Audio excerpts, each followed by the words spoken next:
En la zona del norte de Francia, lo que sería Calais, Dunkerque, aquellos que vieron la película esa Dunkerque, bueno, ahí hay un muro. Reino Unido es casi todo un muro. Por mar, por aire, por tierra. En Estonia, en Letonia, en Lituania hay muros. En Polonia se va a construir un muro. Vamos a hablar durante el programa de lo sucedido entre semana en la frontera de Bielorrusia con Polonia. Hay otro muro también entre Hungría y Serbia, entre Eslovenia y Croacia.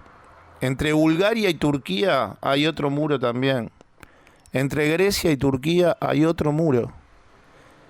Y entre octubre del 2020 y septiembre del 2021, por si no les gusta tanto hablar de los muros europeos, en Estados Unidos se detuvieron en la frontera entre Estados Unidos y México, en esos meses, 1.700.000 personas.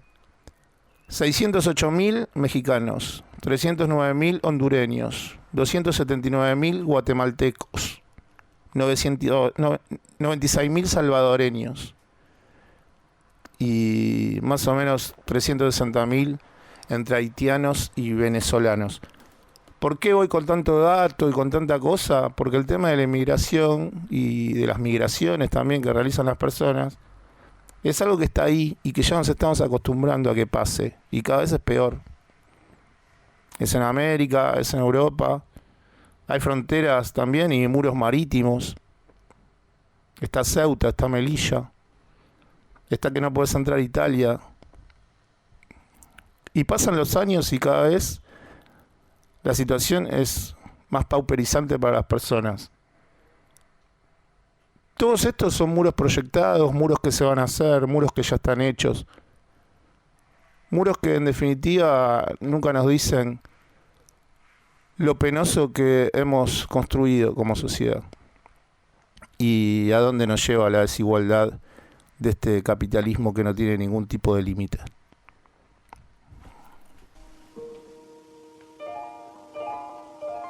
¿Nunca le cayó mal que Macri tenga tanto dinero? ¿Cómo?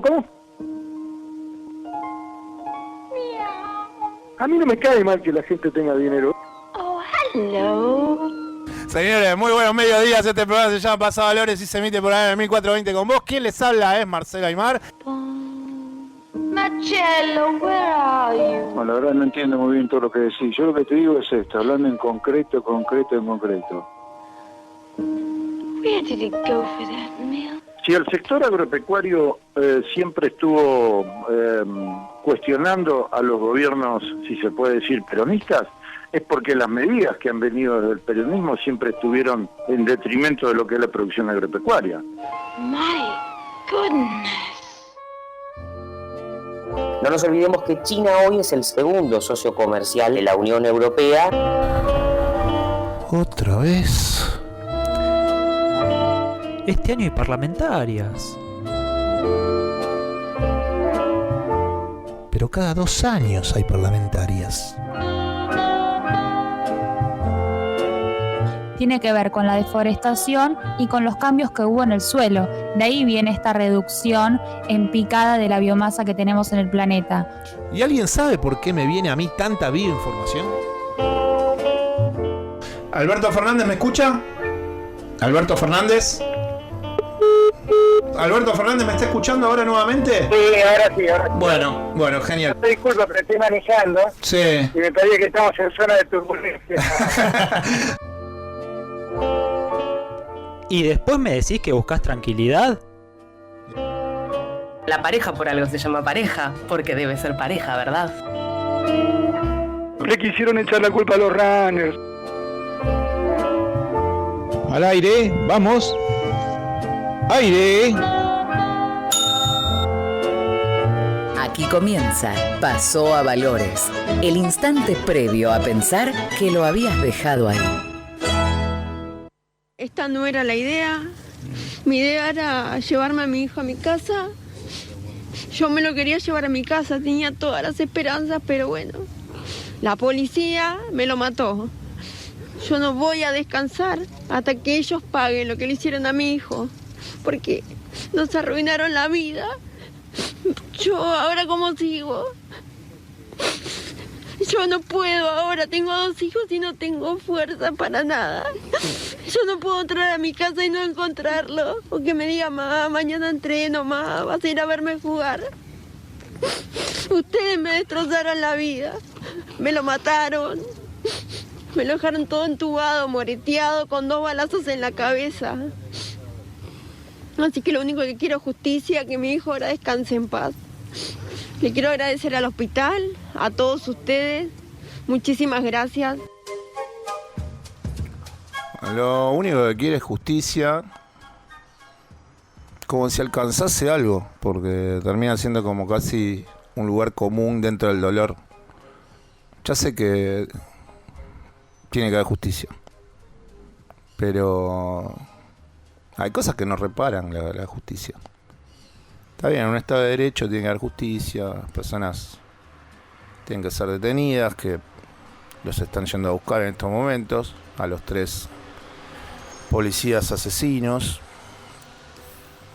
Van a estar seguramente teniendo el proceso que va a llevar adelante la causa en una cárcel. Y haya una justicia de acá a un tiempo que repare tanto dolor por parte de la madre de Lucas González, a quien estábamos escuchando recién.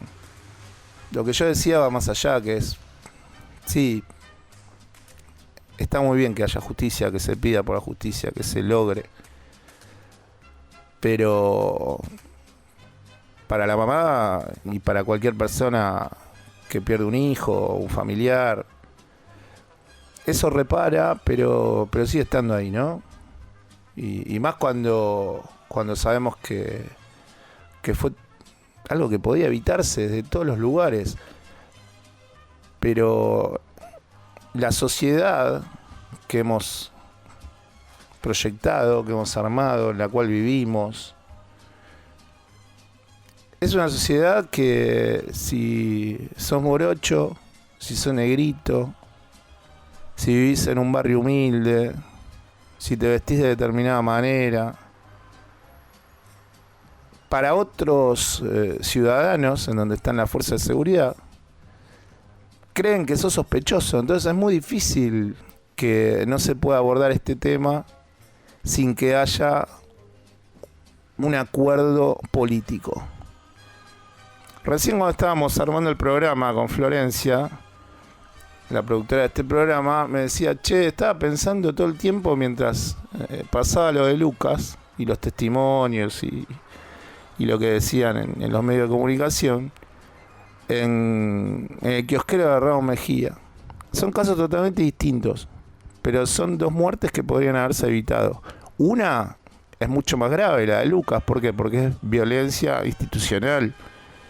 El Estado no te puede con un arma que yo intento que tengan la fuerza de seguridad mediante los impuestos, que los ciudadanos, porque la Constitución lo dice, que los ciudadanos en un Estado de Derecho hacemos que la violencia o los temas de seguridad sean llevados adelante en su postura de detenerlos y de atacarlos mediante las fuerzas de seguridad. Y yo creo que está muy bien eso, porque si no estaría la gente ahí armada por todos lados. Bueno, ya sabemos lo que pasa en la sociedad cuando la gente está armada, y lo que en algún momento dijo la ex ministra de Seguridad, hoy presidenta del PRO, Patricia Bullrich, saliendo de un restaurante, no sé si se acuerdan. Nosotros lo utilizamos de separador de apertura durante todo un año, no sé si hace un par de años atrás.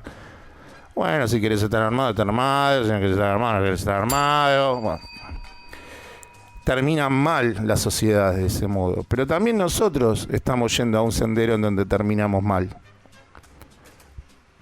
Y los acuerdos que tienen que llevarse adelante en este país por parte de las fuerzas políticas, y por eso vuelvo a la conversación que teníamos con Flor cuando empezó este programa, que me decía, sentí en un momento en donde estaban viendo, bueno, esto fue lo de Lucas, la policía de Larreta.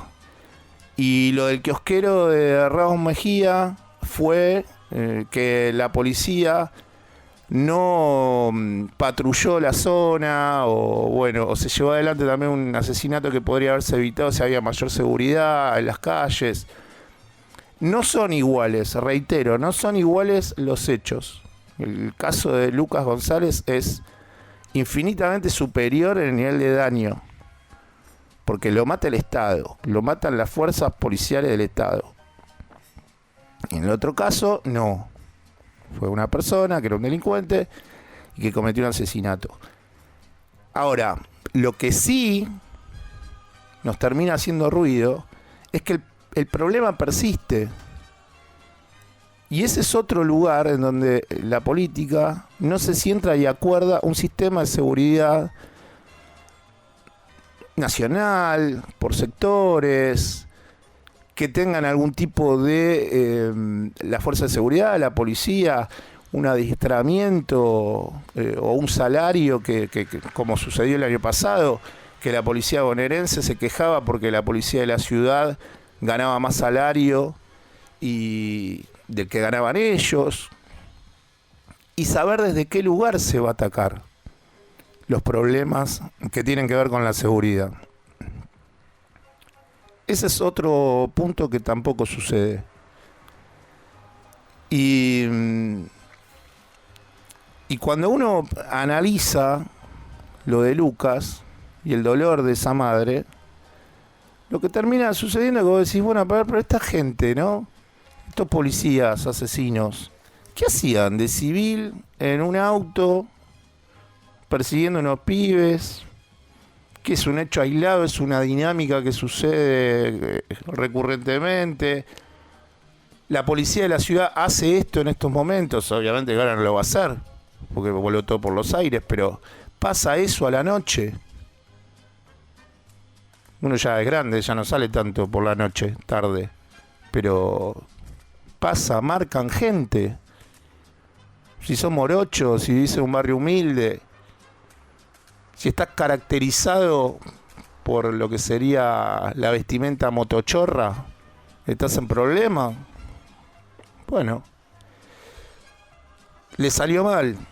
Y cuando los referentes de la derecha en este país, y de la derecha que lamentablemente cada vez se va más a un extremo y no hacia el centro derecha, estoy hablando de Esper, estoy hablando de Milei, estoy hablando del propio Mauricio Macri, de Patricia Bullrich. Cuando ellos dicen, che, el queso Gruyère, o periodistas, Feynman creo que dice, cada vez que matan a un delincuente dice uno menos. Bueno, un grado de ignorancia supina, bueno, ya sabemos. Yo no voy a bajar un listado de periodistas que tienen su cerebro lleno de aire.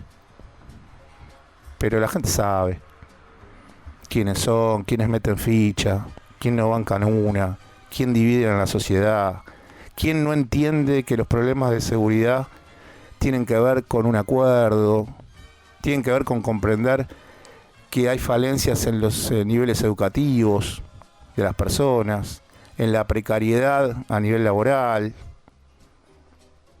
Ellos lo saben, pero no.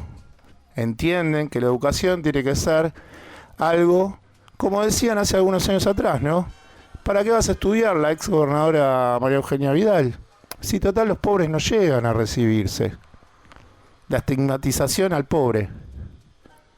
Pero le salió mal, porque era un pibito con un grupo de amigos que iban a jugar a la pelota, a un club, pero 3 asesinos, 3 policías arriba de un auto. Bueno, pégale en la cabeza. ¿Cómo era que decía? Le dimos pipa. ¿Pero qué estás hablando? ¿Qué es le dimos pipa? Lo de la madre de Lucas no se puede tratar de analizar sin llegar a lugares de extremo dolor. Lo que sí me parece es que eso tiene que ir la dirigencia política viendo de qué manera pueden tejerse algunos puentes. Hay políticos que hacen toda la contraria. La del Gruyer, bueno. Y lo que no se dan cuenta es que a la larga, o tal vez lo hacen desde un lugar perverso, yo prefiero decir que bueno, que se les pasa, que son ignorantes, porque tampoco me sirve a mí desde un micrófono seguir tratando de fagocitar una situación. Vamos a hablar con el ministro de Obras Públicas de la Nación y cambiando de tema, vamos a hablar de política, de lo que pasó esta semana, de los trabajos que están haciendo él y en el ministerio, y se llama Gabriel Catopodis, así que vamos a saludarlo a Gabriel, que es el ministro de Obras Públicas de la Nación. ¿Qué tal, Gabriel? Marcelo Alma te saluda, ¿cómo estás? ¿Qué tal, Marcelo? ¿Cómo estás? Muy bien. Bueno, bien. Hablando un poco de lo de Lucas y bueno, y de la sociedad que por más que uno quiera tratar de analizar el tema, es muy difícil porque el dolor de la mamá va a seguir estando durante toda su vida, el de su papá, el de los amigos. Y ese me parece que es uno de los acuerdos, ¿no, Gabriel? Cuando uno dice hay que tratar de buscar ciertos acuerdos como está tratando de llevar adelante la administración de Alberto Fernández, pero el acuerdo de seguridad y el acuerdo educativo tiene mucho que ver para que estas cosas con el tiempo dejen de suceder o sucedan menos. Es muy difícil decir no sucedan nunca más, pero que sucedan menos. ¿Te parece que está preparada la oposición en este país para darse cuenta de esas cosas? ¿Que el oficialismo está preparado para darse cuenta de esas cosas? Bueno, me parece que a pesar de que estamos muy cerca de cumplir 40 años de la vuelta de la democracia, un hecho y un proceso absolutamente para valorar, bueno, no hay duda de que todavía quedan rasgos de autoritarismo, de violencia, de irracionalidad en muchas de las instituciones, en muchos de los dispositivos que en estos 40 años no pudimos democratizar, no pudimos formar, y bueno, es una tarea pendiente. Está claro que en estos 40 años logramos una cantidad importante de avances, logramos consolidar un montón de objetivos, pero también hay sin duda una tarea de muchas cuestiones como las que vos mencionás, que es básicamente poder tener una fuerza de seguridad democrática, profesionalizada, conducida políticamente, que además no nos genere, no nos produzca este tipo de situaciones tan dolorosas. Sí, porque más allá del hecho que de por sí es una tragedia, también hay una cuestión ahí que tiene que ver con el manejo de la fuerza, que en realidad, a ver, pasa en la policía de la ciudad, espero que no pase en la policía bonaerense o en otras policías provinciales, pero esto de ir de civil en un auto que creo que no tenía patente, son modus operandi parecidos a los de la dictadura de la década del 70. 3 personas que se suban a un auto, que no en ningún momento se caracterizan como policías y van viendo a ver quién más o menos tiene pinta de chorrito y ahí operan. Sí, es importante también para rescatar algo positivo dentro de tanto dolor, algo tan ingrato, bueno, la reacción, ¿no? No son situaciones que nosotros naturalicemos, no sé si lo hará la oposición, pero no lo hacemos nosotros, no lo hace la sociedad en su conjunto, hay una reacción. Algunos medios puede ser que no respondan con responsabilidad a este tipo de situaciones, pero en general me parece que la gran mayoría de los argentinos ha tenido y tiene una reacción frente a situaciones como estas, y eso es bueno, ¿no? Esa es sin duda la reserva más importante que nos queda. Gabriel, en el acto del miércoles en la Plaza de Mayo, Alberto Fernández, ¿considerás que fue el primer momento donde se dio cuenta que si él en estos 2 años que quedan de gobierno decide abrir lo máximo que pueda el Frente de Todos, va a terminar eso siendo inversamente proporcional a su legitimación del poder en la administración del país? No, me parece que el planteo del presidente el miércoles en la Plaza de Mayo, pero viene siendo reiterativo en distintos ámbitos y en distintas reuniones, bueno, es la necesidad de fortalecer nuestra herramienta política. Cuando uno gestiona mucho más este gobierno que tuvo que enfrentar la pandemia, descuida muchas veces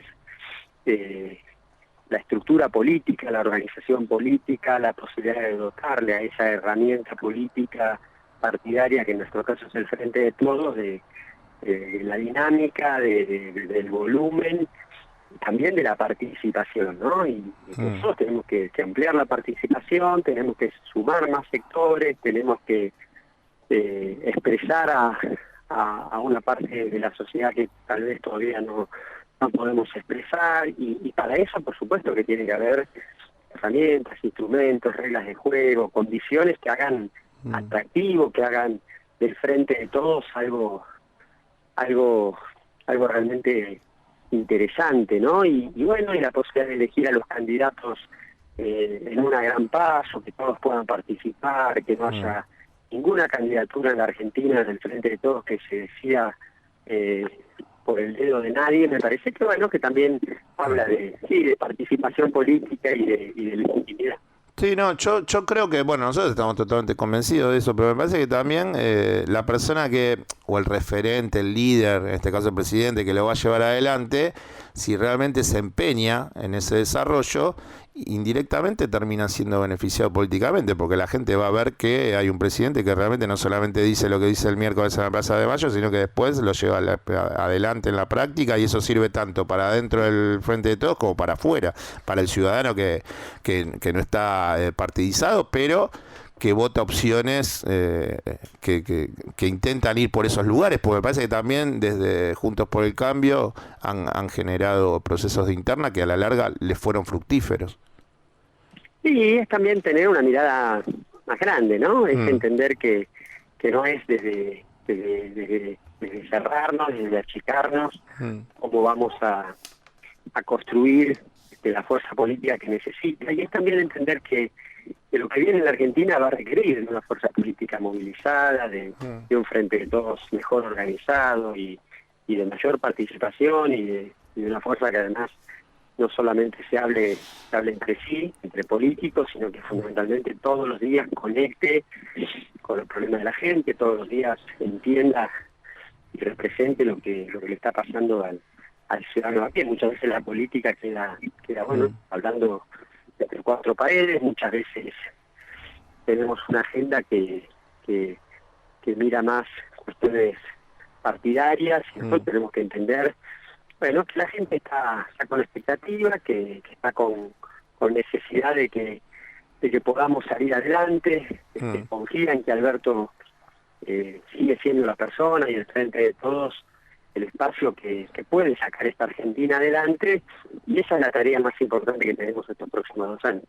Ayer estuvo en esta radio el ministro de Economía, Martín Guzmán, estuvo en el FM, nosotros ahora estamos en la M de Radio Con Vos, y en un momento de la entrevista con Reinaldo, él habla sobre el incremento de obra pública, porque da una comparativa que era, en el año 2019, era el 1.1% del producto. Y en el año 2021, en este año que estamos culminando, es el 2.2% del producto. Quería que nos explicases cómo es ese proceso y dónde se está viendo. Yo tengo información de dónde se está viendo, pero que se lo comuniques a la audiencia ese punto más, y encima ayer decía que está tratando de buscar elevar ese porcentaje del producto en los próximos años, en el 2022. ¿En qué se está viendo ese mayor porcentaje en lo que tiene que ver con la obra pública que se lleva adelante en el país, en cuanto a fondos?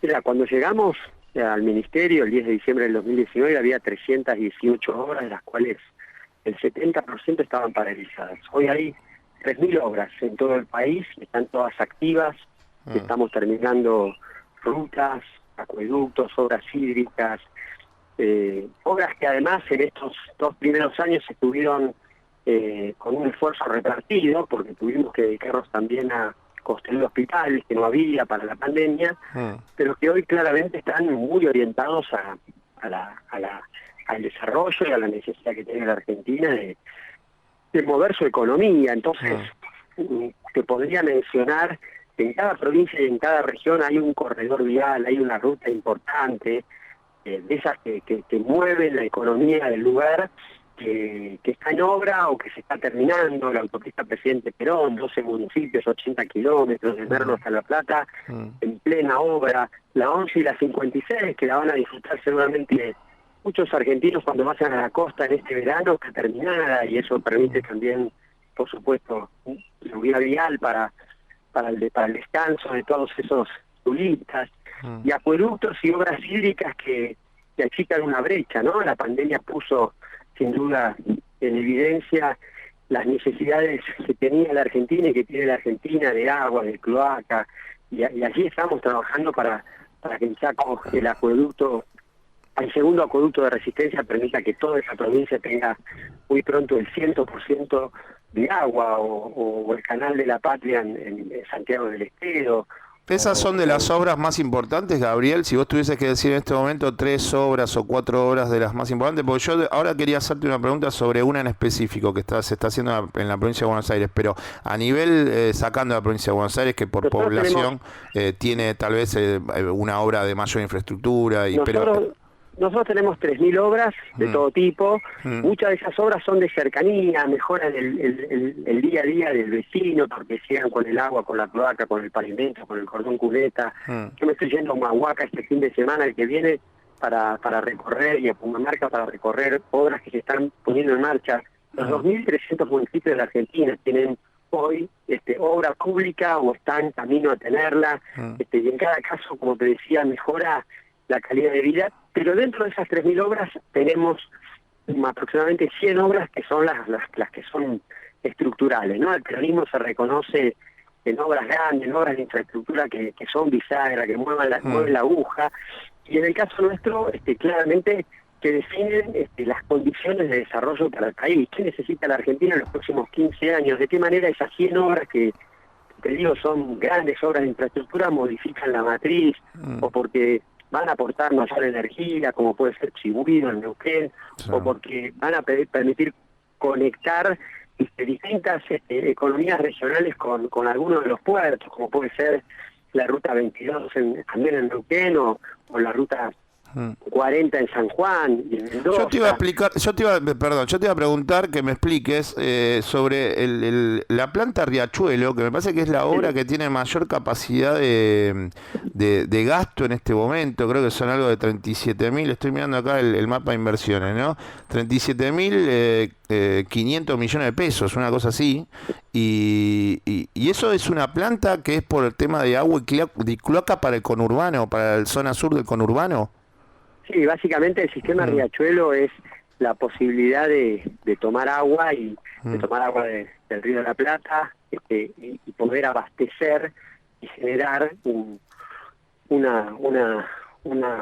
desarrollo de redes de agua en todo el área metropolitana, y de poder abastecer de agua potable a toda esa región. Esa obra, Gabriela, ¿cuántos millones de bonaerenses termina aliviándole problemas en su vida, en definitiva? Sí, son aproximadamente arriba de 5 millones de bonaerenses. Es una obra que lleva adelante AISA. Tiene que ver con un objetivo que nos hemos propuesto, que es poder llegar y avanzar fuertemente en achicar esa brecha de agua y de cloaca en todo el área metropolitana, fundamentalmente en el conurbano. Hay todavía lugares de la provincia de Buenos Aires que no tienen agua potable, y eso realmente no puede ocurrir. Tiene que haber una inversión sostenida, constante, que nos permita que a lo largo de los próximos meses y de los próximos años nosotros podamos cumplir esa meta. Hablábamos de los 40 años de la democracia. Bueno, hay condiciones de vida, hay un piso de dignidad que nosotros tenemos que poder saldar después de tantos años de democracia, y ese es uno, y es tangible, y es concreto. Entonces, poner de pie a la Argentina es también que llegue agua y cloaca a cada rincón del país. El otro día, en una entrevista que tuviste un entredicho con un colega, cuando llegó porque yo después la vi en otro momento, creo que el otro día a la mañana la vi el corte. Cuando llega el saludo de Valenzuela, del intendente de 3 de febrero, diciendo sí, es como dice Catopodi, que realmente todos los municipios o las provincias tienen la misma cantidad de obras y todas se llevan a la vez, y ahora puede la gente meterse en el mapa de inversiones y chequear eso. Cuando te llegó ese mensaje del intendente, que encima es un intendente de Juntos por el Cambio, ¿qué sentiste? No, la verdad verdad que lo tomo con mucha naturalidad en el caso de Diego, porque tengo una buena relación, porque compartimos una calle entre el municipio que él gobierna, que es el Febrero, y el que yo gobernaba y donde vivo, que es San Martín. Pero en general es una relación que tengo con todos los intendentes de la oposición, con todos los gobernadores. Hasta hace un par de semanas me reuní con el gobernador de Corrientes, hablo periódicamente con los intendentes de la oposición. Ellos, por supuesto, que tienen obra pública, pero más fundamentalmente ellos deciden qué es lo que necesitan. Estuve esta semana en Bragado, que es un municipio, por supuesto, de la oposición. Estuve con el intendente de Chivilcoy, que también es de la oposición, y con ellos estamos haciendo obras y vamos a seguir haciendo obras, porque lo que me marcó el presidente, lo que me marcó la vicepresidenta, que es trabajar con todos los municipios, con todos los gobernadores, entender que a los vecinos no les importa quién inicia la obra, quién corta la cinta, lo que les importa y lo que necesitan es que las obras se hagan. Esa es la tarea principal que este gobierno viene llevando adelante, y la decisión del presidente de que cualquier negociación con el Fondo Monetario Internacional nos tiene que permitir hacer más obra pública, no menos obra pública. En ese compromiso estamos trabajando.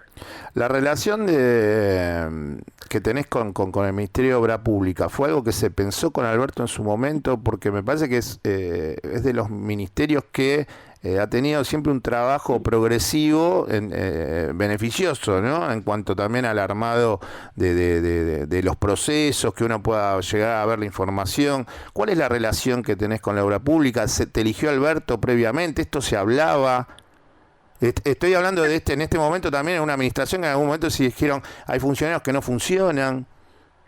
No, me parece que yo tenía una relación personal con Alberto, habíamos compartido en distintos momentos actividad política, él sabía cómo veníamos llevando adelante la gestión en San Martín, tenía una valoración de los intendentes en general.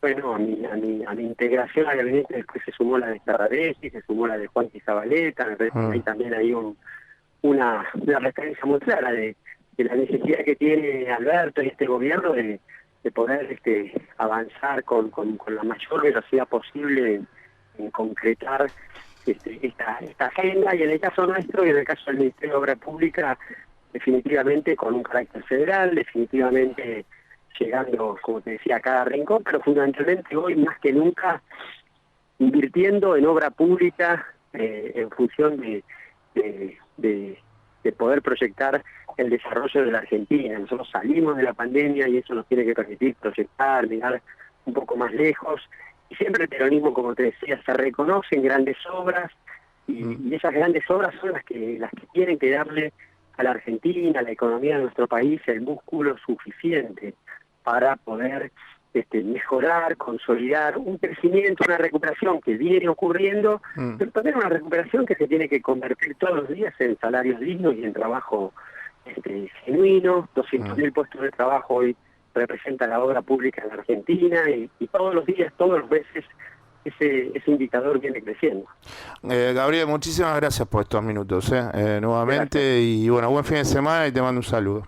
Abrazo muy grande. Muchas gracias. Quien está hablando con nosotros era el ministro de Obras Públicas de la Nación, Gabriel Catopodis, quien ha sido intendente del municipio de San Martín, y bueno, desde el comienzo de la administración de Alberto Fernández está al frente de la cartera de Obra Pública. Vamos a continuar con el comentario que estábamos hablando, ya no de lo de Lucas González, sino vamos a tratar de meternos un poco en lo que sucedió entre semana. Lo estábamos hablando recién con Gabriel, y escuchemos al primer Alberto Fernández, porque hay dos cortecitos de Alberto y sobre eso vamos a comentar algunas cosas.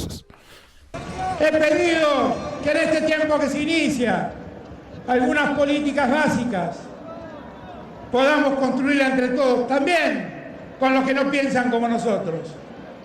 Y escucho las respuestas. Si Macri no quiere hablar, que se quede solo con sus amigos haciendo negocios.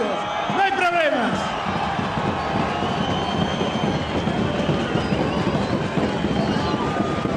Si Milei no quiere hablar, que se quede encerrado con aquellos compañeros que tienen, que reniegan de la diversidad y niegan el terrorismo de Estado. Nada que hablar tenemos con ellos, que se queden allí.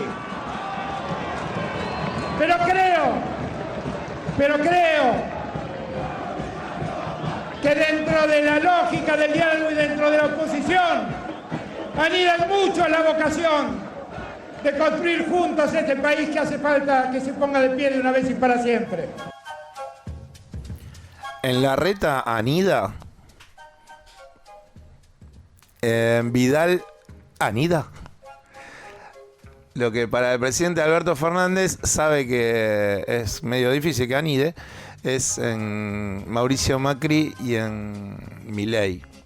Cuando yo escuché esta declaración dije, políticamente está tirando un dardo a lo que nosotros veníamos hablando en las últimas semanas, más fuertemente en los últimos días. Lo que pasa es que nosotros hacemos un programa semanal y bueno, la diaria la perdemos, pero en los últimos 15 días antes del acto eleccionario se sabía de la presencia de Mauricio Macri cada vez desde un lugar mucho más preponderante dentro de la coalición de Juntos por el Cambio. Esa preponderancia lo llevó a también, sumado a las veces que tuvo que ir a Dolores, como... Bueno, la primera vez que fue con un montón de micros, no, eso no sucedió. Y después la segunda vez que fue a presentar un escrito en la causa que se le lleva adelante por el ARA San Juan y la denuncia por parte de la querella de familiares que han dicho que en ese momento, a los pocos días del hundimiento, la desaparición y la no búsqueda del submarino ARA San Juan, los familiares fueron espiados por la administración del presidente. Macri, cuando uno... Yo hablaba la otra vez con un par de conocidos y decía, ¿se acuerdan de Menem en el 2003? Cuando algunos decíamos, el proceso de interna del Partido Justicialista se abre en 3. Y en ese momento estaba Adolfo Rodríguez Sá, estaba Néstor Kirchner, que llegó a ser presidente, y Carlos Saúl Menem. Ahora, todos sabíamos, o gran parte por lo menos sabía de la población en ese momento, que si Menem ganaba en esa interna del PJ, que terminó siendo un poco la interna nacional, porque el segundo fue Néstor Kirchner, después no hubo segunda vuelta, porque Menem se la niega a Néstor Kirchner, y a partir de ahí Néstor es el presidente de la República Argentina a partir del 2003. Pero sabíamos que Menem tenía un techo. Estaba claro que Menem tal vez ganaba, como lo hizo, de los tres terminó teniendo creo que un 23% de los votos, un poquito más, tuvo más que Néstor, que tuvo 22 y algo, pero no le alcanzaba en la segunda vuelta, por eso se bajó.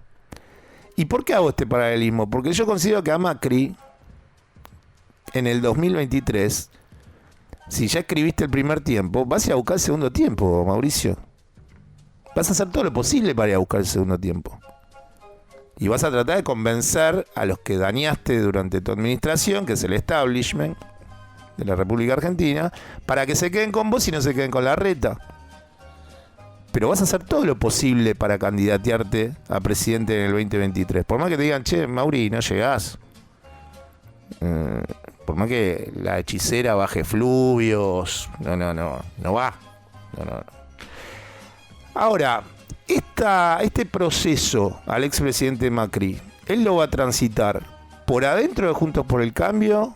O tal vez como no se da cuenta de la resignación y de que no va a poder y no sé qué, y en la desesperada dice, ¿sabes qué? Rompo Juntos por el Cambio, me voy por afuera, y por afuera sumo a Bullrich, por afuera sumo a Sper, por afuera sumo cualquier idea de extrema derecha que ande dando vueltas, y todo eso lo meto en una bolsa, a Bullrich la convenzo para que sea mi vice. Estoy haciendo futurología, pero con cosas que van sucediendo. Porque esto deviene de lo que dijo Alberto Fernández el miércoles en la Plaza de Mayo, porque Alberto Fernández pone una divisoria de aguas ahí. Dijo, con Macri y con Milei, complicadísimo el acuerdo y el diálogo. Con el resto, no. Y de hecho con el resto dice que se pueden llegar a trazar ciertos puentes. Alberto Fernández lo dice para diferenciar las oposiciones, para desnudar lo que sabemos que internamente pasa en Juntos por el Cambio, o porque realmente él quiere que Juntos por el Cambio estalle y que Macri vaya por afuera, rompa Juntos por el Cambio, se presente en el 2023 con esas fuerzas que estoy diciendo, y tal vez así le gana a Larreta y llega a una segunda vuelta. Estoy como pensando en caliente, pero son cosas que estamos pensando los que analizamos política. Y llega una segunda vuelta con algún candidato de Frente de Todos, tal vez con el mismo Alberto Fernández. Porque por adentro a Larreta tal vez no le gana. Entonces, como no le gana por adentro en una interna, bueno, sale, rompe. Y capaz ahí llega una segunda vuelta. Igual aquellos pronósticos agoreros que consideran que los 2 años que le restan al gobierno de Alberto Fernández van a ser parecidos a los 2 que dejamos o estamos dejando atrás, menuda equivocación van a cometer. Tal vez ahí está un poco la explicación por fuera de las urnas del festejo del Frente de Todos. Porque si en la peor situación, en una pandemia que no tenemos memoria, las generaciones que estamos viviendo en este momento en el planeta, que haya sucedido. Menos en Occidente, porque decís, bueno, tal vez tenían un poco más de experiencia con el virus SARS y con algunas otras pandemias que tuvieron en Oriente. Pero en Occidente no sucedió nunca lo que nos pasó en estos últimos 2 años. Y si así todo, en lo que es la madre de las batallas, en lo que es el 40% del electorado en una elección a nivel nacional, si así y todo, sabiendo que perdiste 4 puntos, levantás y empatás en diputados, por más que en votos haya ganado en Provincia de Buenos Aires Juntos por el Cambio, pero en diputados 15 y 15. En Senado provincial 23-23 define Magario. En diputados provincial ya tenías la mayoría, la administración de Axel Kicillof. Y todos sabemos muy bien que la expectativa eleccionaria, porque después uno escucha algunos análisis y dice, che, pero a ver, ¿qué pasó acá? ¿Por qué festejan tanto? Bueno, festejan porque están siguiendo una línea de conducta que tiene que ver con este 40% del peso electoral que tiene la provincia de Buenos Aires, y aparte porque sabemos que la provincia de Buenos Aires, si había una derrota de mucho peso para la administración de Alberto Fernández y para el Frente de Todos, se iba a leer como algo que los dejase diciendo, bueno, ya están derrotados. Bueno, no pasó, por eso se festeja. Ahora, el diálogo y el acuerdo, lo que pide Alberto Fernández con las fuerzas y los partidos opositores, inmediatamente. Lo pedíamos desde el vamos. Lo pedimos desde que empezó Alberto Fernández en la administración del país. Se perdió tiempo, está bien, la pandemia, que esto, que aquello. Que si le doy mucha importancia a ciertos sectores dentro del Frente de Todos. Bueno, hay que institucionalizar el Frente de Todos. Qué bueno sería un candidato del Frente Renovador, un candidato del Partido Justicialista, un candidato de Unidad Ciudadana, porque Unidad Ciudadana, ¿qué pasó? Quedó subsumido en el Frente de Todos, sigue existiendo Unidad Ciudadana. ¿Se acuerdan de Unidad Ciudadana? El partido de Cristina, del 2017. Bueno, ese partido, porque no es que Cristina fue un día a la sede del PJ y dije yo vengo como presidenta del PJ. No, ella venía como la líder de Unidad Ciudadana. Bueno, que haya la mayor cantidad de variables posibles. Y a partir de ahí también generar un acuerdo y abrir, como hablábamos recién con Gabriel Catopó. Y vamos a escuchar otro corte de Alberto Fernández el miércoles pasado en Plaza de Mayo. Soy, además de presidente de la República, presidente del Partido Justicialista. El Partido Justicialista es una parte importante del Frente de Todos, que es el lugar que hoy nos contiene a todos. Quiero que el tiempo que se inicia no sea un tiempo de silencio entre nosotros. Quiero que sea un tiempo de profundo debate. Quiero que discutamos de cara a la gente. Quiero que el Frente de Todos se abra, que cada uno pueda decir lo que piensa, que cada uno pueda opinar. Y que entre todos encontremos la síntesis que nos deje avanzar en la Argentina. Mi mayor aspiración es que en el año 2023, desde el último concejal hasta el presidente de la República, lo elijan primero los compañeros del Frente de Todos. Y hay análisis de si está roto el Frente de Todos, si no, si se ponen de acuerdo, más o menos, si se pelean Cristina con Alberto. Desde mi punto de vista, lo que considero es que no se va a romper el Frente de Todos. Si hay algo que tienen claro Alberto, Cristina, Sergio Massa, es que no se va a romper el Frente de Todos. Más después de los resultados que obtuvo el Frente en relación con Juntos por el Cambio en estas parlamentarias 2021. El peor error que cometería el Frente de Todos es partirlo.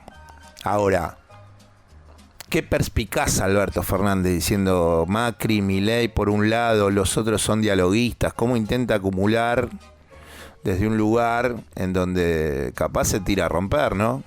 Porque sabe que Macri viene envalentonado, yo sigo con esa idea, ¿no? Macri está envalentonado, no sé si Macri va a agarrar y va a decir, che, ¿sabes qué? Larreta, lo mejor, yo me pongo atrás en el 2023, o mismo Pato Burrich, pasá, listo, no hay ningún tipo de problema. No tiene las características Mauricio Macri de haber trabajado de esa manera políticamente nunca. Yo creo que va a tratar de hacer todo lo posible para ser presidente de 2023. Algunos dirán, che, qué locura. Bueno, por eso traje a Carlos Saúl Menem del 2003, que también mucha gente decía, che, es una locura, este todavía insiste, pero si sabe que no, en una segunda vuelta pierde. Bueno, pero aún así todo fue contra Adolfo Rodríguez Sá, fue contra Néstor Kirchner. Y Macri va por el segundo tiempo, señores, escuchan, si ya escribió el primero. En cuanto a lo del acuerdo, Alberto, sí, desde siempre, lo hemos dicho. Es un programa de radio que se caracteriza por hablar con todo el mundo, así que ¿qué quieren que les diga? Acá hablamos con todos, y la política la entendemos desde ese lugar. En donde a mí me parece, y lo he dicho más de una vez, me parece mucho más interesante hablar con un dirigente político que tiene ideas de derecha o ideas extremadamente capitalistas, de un capitalismo que avala lo salvaje. Bueno, lo que decíamos al principio, el proceso migratorio que está socavando a nivel global el sistema y no pasa nada. Bueno, me interesa interponer ideas con esa persona, porque pensamos sociedades de diferentes posiciones. Bueno, a veces eso es bastante difícil que le suceda al periodismo, a la sociedad. Entonces sí, el acuerdo ya, el diálogo ya. ¿Sobre qué? ¿Sobre lo del fondo? No, para mí sobre más cosas. Para mí lo del fondo abre una puerta, pero no es solamente sobre el fondo. Para mí es sobre lo que decía recién. Sobre la educación, sobre los temas de seguridad, sobre los temas de empleo. Por lo menos con eso arrancamos. Y Alberto me parece que en la medida en que pueda llevar adelante esas ideas, va a solidificar su poder.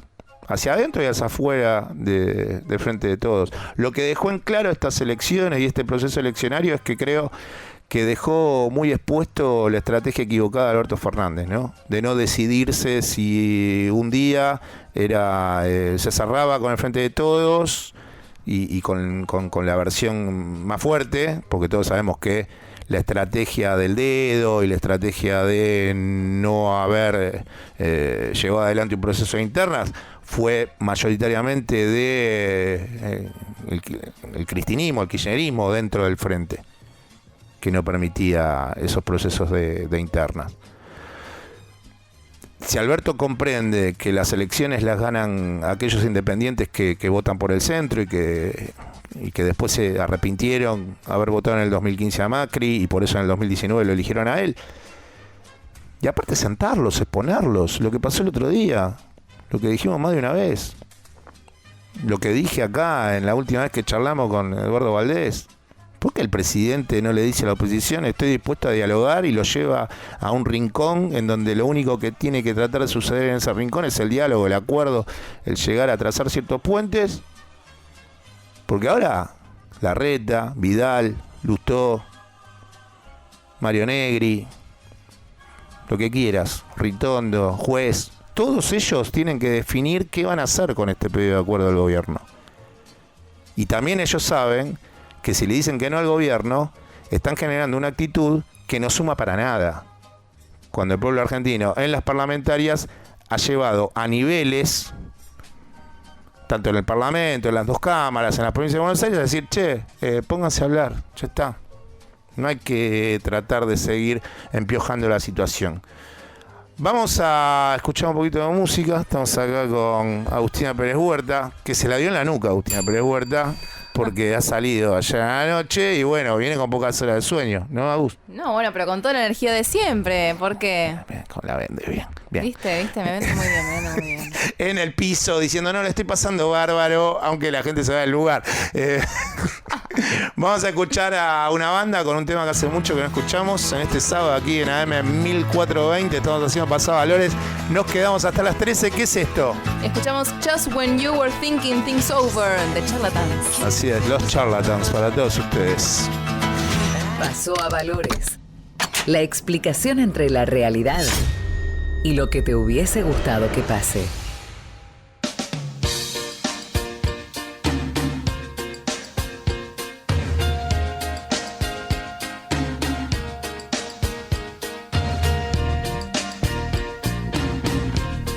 Bueno, señores, muy buenos mediodías. Este programa se llama Pasavalores. Va por AM 1420 con vos. Y estamos aquí con el señor que esta semana le toca el tema libre, que es Martín Choboscaro. ¿Qué tal, Martín? Muy bien, muy bien. Un tema libre aparte, no, ya lo quiero vender.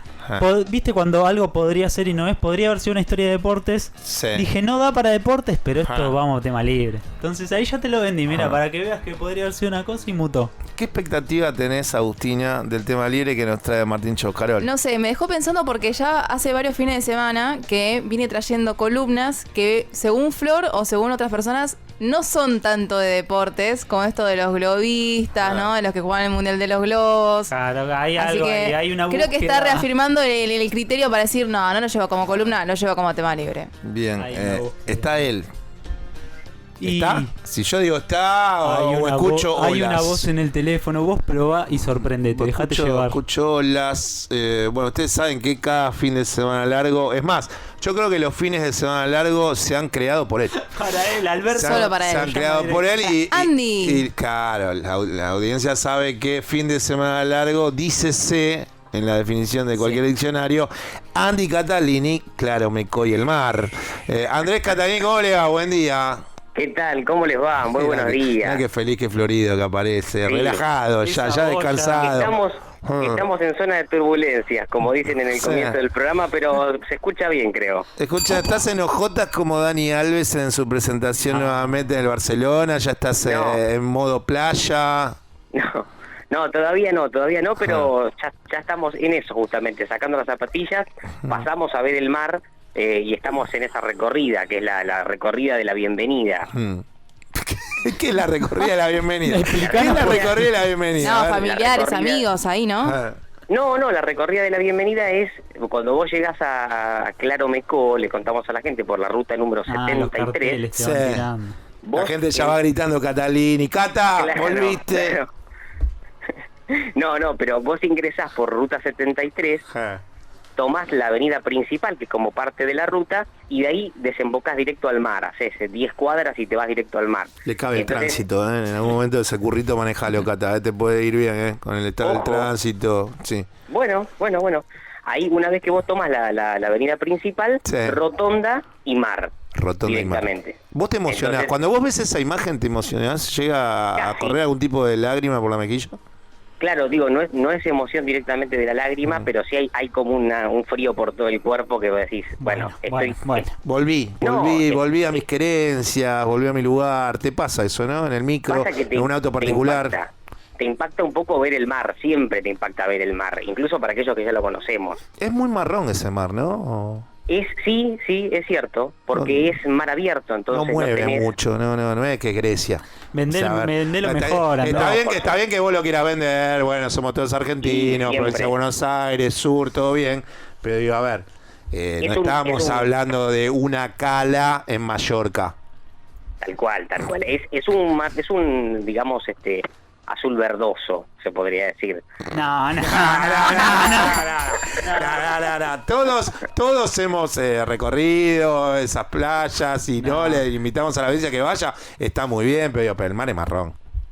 Claro, porque porque no hay escolleras, que pega el viento del este que te mata, pero bueno, es así. Bien. Bueno, ¿estás preparado para el tema libre? Está Florencia Santolini acá con nosotros. ¿Querés saludarla? Sí, por supuesto. ¿Cómo está, Flor? ¿Qué onda, Andrés? Bien, noto que te estás sumando al estudio. Y no me queda otra, me obligan. ¿Te pusiste protector solar? Sí, eso es lo primero que hay que hacer. Pero incluso 20 minutos antes de salir. Ah, muy bien. Cargaron la mochilita igual porque hay que hacer después un retoque. Perfecto. A las 2 horas, ¿no? Qué correcto que es Andrés, aparte. Cuidado de Tiene skincare. todo. Hay que cuidarse la piel. Bueno, estás preparado entonces, ¿no? Para Estoy el tema preparado. libre. Yo voy a tratar de meterme, si nos da el tiempo, en este programa, en tu meollo, que es la política internacional. Quiero hablar un poco de lo que sucedió. Bueno, mañana hay elecciones en Chile, hay elecciones en Venezuela. Así es. Está la cuestión de en Venezuela se eligen municipales, gobernaciones. En Chile van por la primera vuelta presidencial, pero hay algo que a mí me impacta y por eso abrí el programa de hoy, que es algo que le pasa a este programa de hace mucho tiempo, que es el proceso migratorio. Voy a hablar un poco, si me dejas, sobre lo que está sucediendo hoy en día en el límite entre Polonia y Bielorrusia, porque creo que lo que está sucediendo ahí, el otro día estaba escuchando el testimonio de una polaca, que los polacos que están cerca de la frontera ponen una luz verde, porque los que logran salir de Bielorrusia y llegar a Polonia llegan con un estado de inhalición, días que no comen, y no beben agua salvo de los ríos que hay ahí cercanos. Entonces los polacos que viven cerca de la frontera, mirá la barbaridad que estoy diciendo, o sea, eso es lo que yo le ponen una luz verde a su casa para que sepan que esa casa, la persona que ha cruzado puede golpear la puerta y le van a dar de comer, se va por bañar, le van a poder dar agua. Y una polaca contaba que le daba agua a 2 iraquíes que se habían acercado, y que la imagen que decía en la entrevista parecía como si bebiesen la última agua que había en el planeta Tierra, de la desesperación que tiene esta gente, ¿no? De días que tal vez no viene. Aparte le dan de comer y la comida le cae mal, porque vienen bebiendo agua de los ríos, y el agua de los ríos no está acostumbrado el ser humano a beber eso tantos días. Una situación bastante horrenda que voy a ver si la puedo explicar en unos minutos, Andrés, y meterme en tu columna. Por supuesto, porque además hay una cuestión política de recibimiento de refugiados, que ya sabemos cuál es. En Polonia hemos tratado de describir esa situación en más de una oportunidad. Y bueno, sabemos que no es fácil, no es más allá de la situación por la que pasan los migrantes, sabemos que a nivel político tampoco es tan sencillo. Tema libre, Martín Carol, estamos todos a la expectativa, ya todos te hemos saludado, vos has hablado del mar, de las olas. ¿Con qué vas, Bosca? Esto que traigo está chequeado y es real. Sí. Vamos a hablar de Barry Grips. Barry Grips. No es conocido, Flor. O sea, no es que te sorprendí, no es alguien conocido. Es un hincha del Norwich, un equipo inglés de la Premier League. Norwich City. Exacto. Que durante 70 años, según cuenta la leyenda, él no se perdió un solo partido local. 70 años el tipo fue a ver todos los partidos del Norwich, en primera división, segunda división, tercera, lo que sea. Como vos, que estás yendo a esa récord. Pero bueno, sos más joven, pero claro, estás yendo en ese ojalá camino. Lleguemos a los 70. ¿Qué pasa? Falleció. Upa, qué mal. Barry Grips pasó mejor vida. Y en su testamento... Chao, Barry. Y sí, pobre Barry. En su testamento... Sí, ¿qué dice Barry? Dejó 100 euros para que el plantel de Norwich se tome unas cervezas y festejen su honor. El tipo dejó por escrito, certificado con escribano público inglés. El Norwich también, que no es un club importante de la Liga Británica de Fútbol, pero digo, a ver, pero los jugadores ganan más de 100 euros, le da para una birra o algo. Pero es algo simbólico. Está bien, sí. Dejar algo post-mortem en pos a tu mayor pasión. Venía medio apretada la economía. Y él dijo, yo tengo este dinero. Déjame, tengo estos 100 euros. Él dejó los 100 euros, pero se viraliza esta historia como diciendo, bueno, lo harán o no los jugadores de Norwich, porque está bien, vos podés dejar lo que quieras. Sí. Andrés, ¿vos cuánto dejarías? Sí, pero como mínimo una pinta para cada jugador. Sos como Barry, o sea, codo mal. O sea, codo mal. O sea, no, igual como mínimo, por eso digo como mínimo. Bueno, y como máximo, una buena cena para todos. Bueno, tampoco Andrés no está dejando nada. Tampoco que se está jugando. Bueno, no entremos en detalle, Bueno, ya vemos más o menos las características de manejo del dinero de Andrés con el resto de las personas. Entremos en detalle. Sí. Entonces se viraliza la historia y bueno, y finalmente los jugadores de Norwich reciben también todo legal. No sé si es un escribano quien le llevó los 100 euros, tuvieron que constatar que compre las cervezas y brindaron en su honor con esta música porque él quería que suene de fondo el himno. Que quería todo, muy pensado, Barry. sí, muy pensado todo. Y los jugadores de Norwich tuvieron que brindar con esta música, tuvieron que brindar. ¿Qué te representa esta música, Flor? No la escucho. A ver, hacele marcha, acercale. Este es el himno del Norwich, el himno oficial, Flor. Con esto brindaron los jugadores con los 100 euros, lo que le habrá alcanzado. A mí me da un poco de ternura. Me emociona un poco. No. Es a ver, 70 años. Un Es un gestito montón. le está pidiendo al plantel actual. A mí no me parece mal. Es una tristeza el tema. Es muy tierno. Quiero felicitar por eso a los jugadores del pero, Norwich. pero lo tierno también es triste, o sea, porque lo tierno salva todo. Y pero es el himno, ¿cómo no lo vas a poner? Bueno, está bien. Él suele pidió, ser. aparte esto es por testamento, o sea, Yo como estoy digo, del tiene lado que de haber Barry. una certificación oficial de que esto se cumplió, no es que los 100 euros me los puedo llevar yo. Mi pregunta es, el señor Barry, ¿tenía herederos? ¿Herederes? Sí, les dejó todos los demás, pero esos 100 euros simbólicos, como decía Flor, fueron para festejar. Tampoco Patricia Burrich haciéndote ojitos es tierno. O sea, Bueno, estamos mezclando porque si todos manzanas con metemos que bananas. todo es tierno, no sé qué, bueno, o sea. Pero es muy tierno, un ancianito, Sí. ¿no? Yo pues lo tengo medio idealizado, pero un ancianito de 70 años que toda su vida vio los pero partidos. el tema te llevan a un local, te ponen este pero tema. Sí, lo significativo Son todos de... futbolistas, pensá también.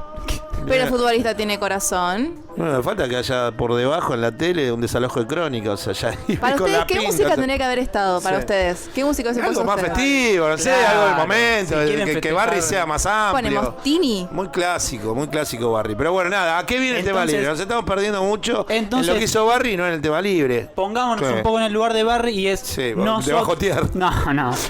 Y bueno, si me estás pidiendo que me ponga en el lugar de Barry, o sea, En muchos empiezo a acabar años, ya. pongámonos O sea, en muchos años, me mira Sí. Charlie, pongámonos en muchos años bien, en adentro un la cajón, situación de debajo de Barry. tierra. Sí. Entonces, ¿a quién le dejaríamos simbólicamente en nuestro testamento una suma de dinero para que brinden nuestro honor? Porque mira, vos nos hiciste muy feliz. Intentemos salir del familiar del hijo, porque muchos me van a decir, Sí. se lo voy a dejar a mis hijos. No, porque es una módica suma como diciendo, me hiciste muy feliz, yo te dediqué tantos años, brinda por mí, Sí. brinda en mi honor. Bueno, para eso está el divorcio igual. ¿O no? Es una realidad. Pero sé no si es los una dos módica festejan. suma el Claro, divorcio. y no sé si te va a alcanzar para más de unas cervecitas. Bueno, hay gente que le está yendo muy bien con eso. Bueno, ahora se arrepintió igual, no sé. Y pero la gente se casa menos ahora también. Puede ser eso. Bien, bueno, Tienes entonces, razón. ¿cuál sería, Florencia? En Vos tu que ya lo testamento, cerraste. sí, a ver, estuviste Flor, ¿cómo lo vas a escribiendo. cerrar? A ver si capté todo. ¿A quién le dejarías dinero o una suma simbólica de dinero para que brinde por nuestro honor luego de la muerte? Me por nuestra encanta. muerte. Sí. Y salgamos un poco del hijo, ¿no? Se lo dejo a mis hijos, porque eso está claro. Déjenle un poco más a los hijos y bueno. Salgamos. ¿A quién le un dejaríamos poco de ahí. dinero para que brinde en su honor luego de nuestra muerte?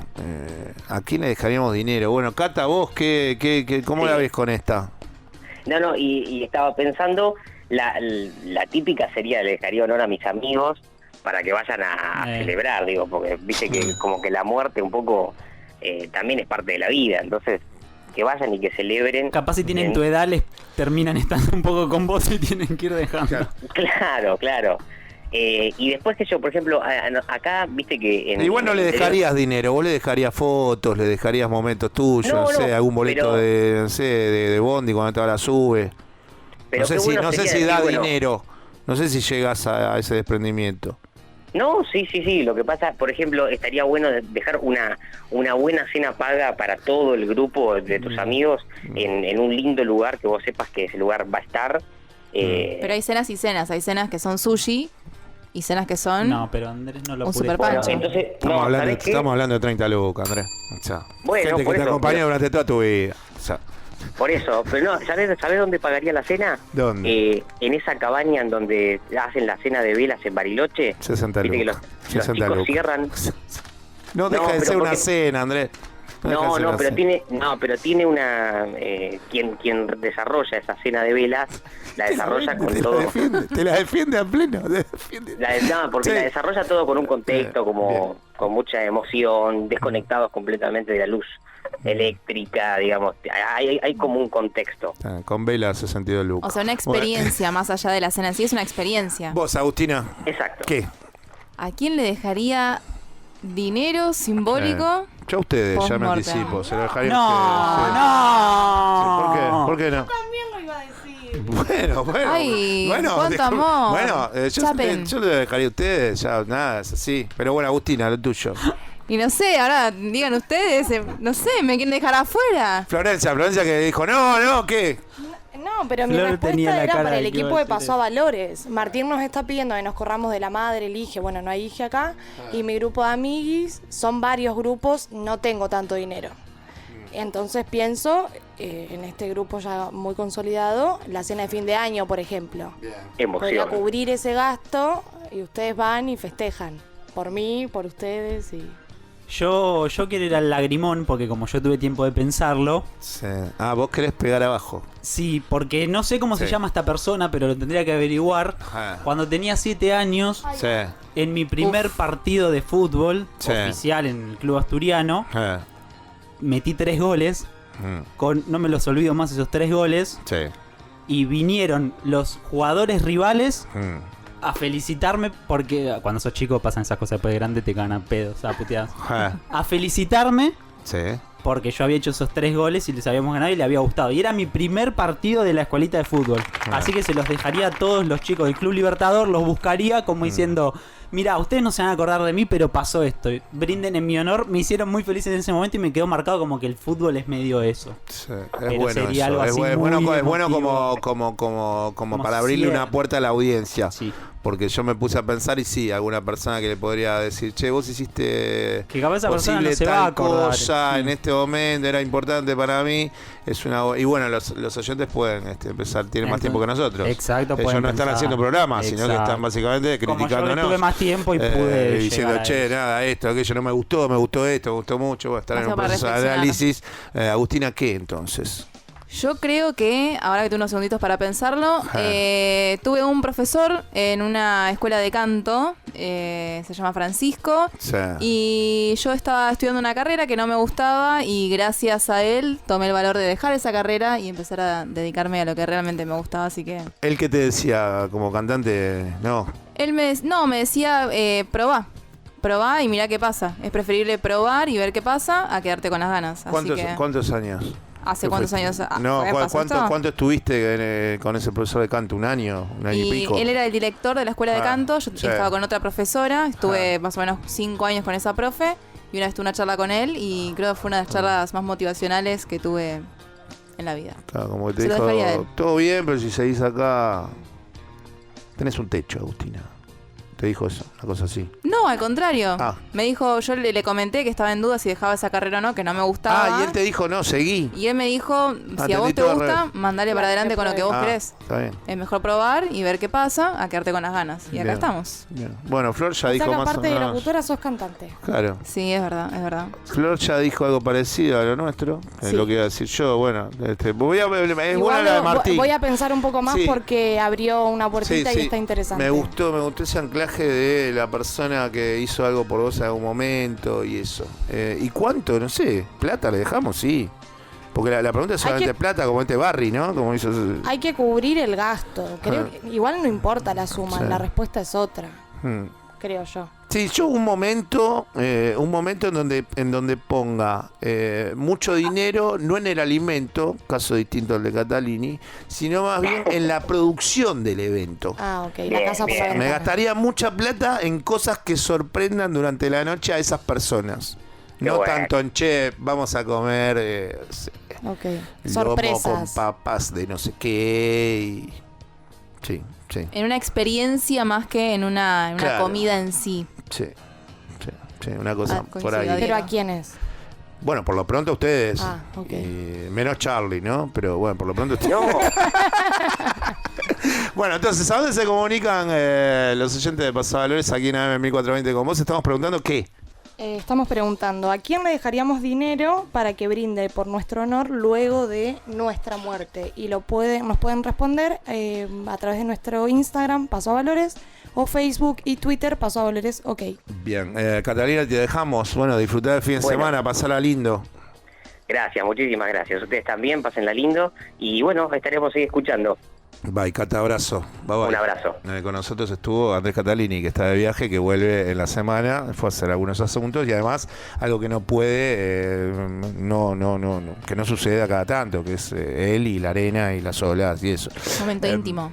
Vamos a hablar con una persona que hace un tiempo que no hablamos, que es una amiga de este programa y es doctora en Economía por la Universidad de Buenos Aires y es Noemí Brenta, y vamos a hablar sobre cuestiones que tienen que ver con la economía y con el proceso de acuerdo que está llevando la administración de Alberto Fernández con el Fondo Monetario Internacional. Ella es autora y su último libro se llama Historia de las relaciones entre Argentina y el Fondo Monetario Internacional. Así que qué mejor que Noemí, ¿no? Está ahí como en un grupo selecto para hablar de estas cosas. Noemí, ¿cómo andas? Buen día. Marcela Aymar te saluda. ¿Cómo estás? Hola, Marcelo, ¿qué tal? ¿Cómo estás? Bien.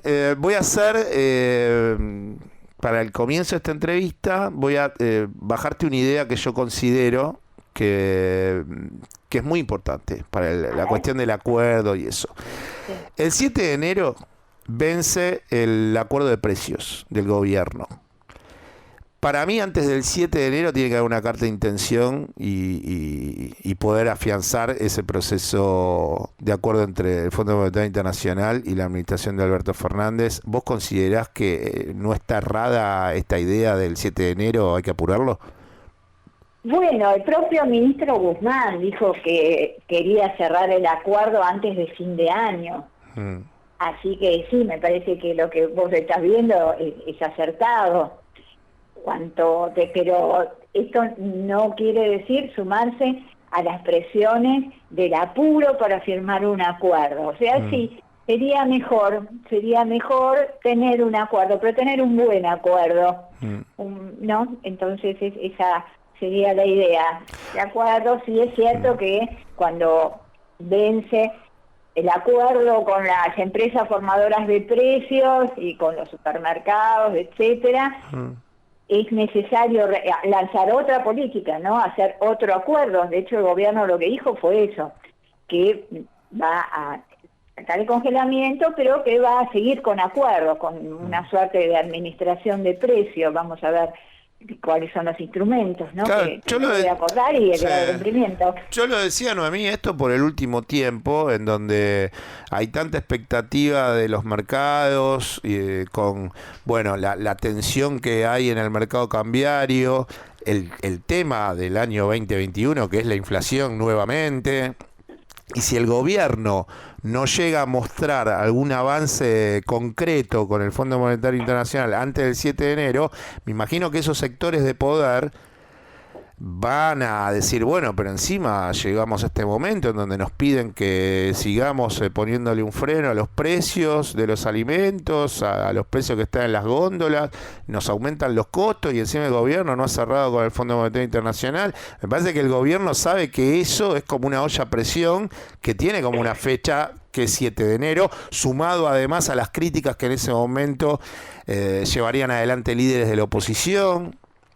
Por eso ponía un poco la idea del 7, ¿no? Sí, mirá, en Italia dicen piove governo porco, non piove governo porco. O sea, haga lo que haga el gobierno, tal como están planteadas las disputas, las relaciones de poder, la oposición dura y los sectores del establishment que opuestos al peronismo, siempre antipopulares, van a seguir con las mismas presiones y van a seguir tratando de desestabilizar, tal como vienen haciendo hasta ahora. Entonces yo no tendría el ojo tan puesto en esta minoría que tiene poder, pero también hay del otro lado una mayoría que tiene poder por ser la mayoría, que tiene un poder grande también. Entonces me parece que es cierto lo que decíamos, hay fechas que son importantes y frente a las cuales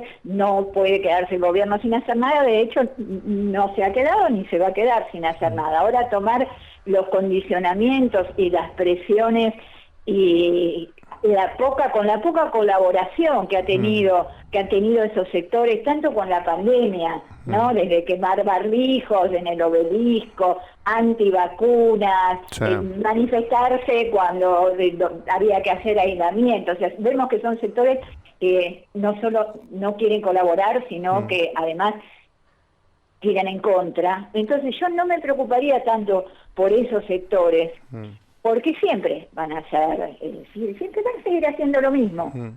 Sí, lo que pasa es que esos sectores... Gobernar para ellos es como tratar de satisfacer a alguien que no quiere ser satisfecho, que lo que quiere es provocar, generar permanentemente un clima de hostilidad y de zozobra, desestabilizar. Entonces esas son sus intenciones. Si hay un acuerdo, cualquier tipo de acuerdo que haya, lo van a criticar y van a decir que está mal, que ellos lo hubieran hecho mejor y que todo va a explotar. Entonces la verdad que ya su discurso aburre. Sí, yo a veces los defino como sectores que no bancan ni una, ¿no? Para hacerlo gráfico, pero también son sectores que, bueno, están todo el día con sus medios de comunicación quemándote el coco diciendo, che, el dólar 198, el dólar 206, uy, cuidado con el precio de la carne, uy, cuidado con el precio de la harina. Bueno, es como tienen un poder de peso que muy importante dentro de la economía de la República Argentina, y bueno, y saben también estas jugadas de tiempo y esas cosas. Quería hacerte una pregunta, y antes vamos a escuchar a Martín Guzmán en la entrevista que hizo ayer, que nos visitó acá en esta radio, pero ¿vos tenés algún tipo de relación con Martín? Porque yo el otro día estaba viendo hace un tiempo una conferencia donde estabas al lado vos de Martín Guzmán. Eso fue en 2016, sí. Pero no tengo ninguna relación con Martín Guzmán, no trabajo en el Ministerio de Economía. No, pensé que había, bueno, una relación académica, ¿no?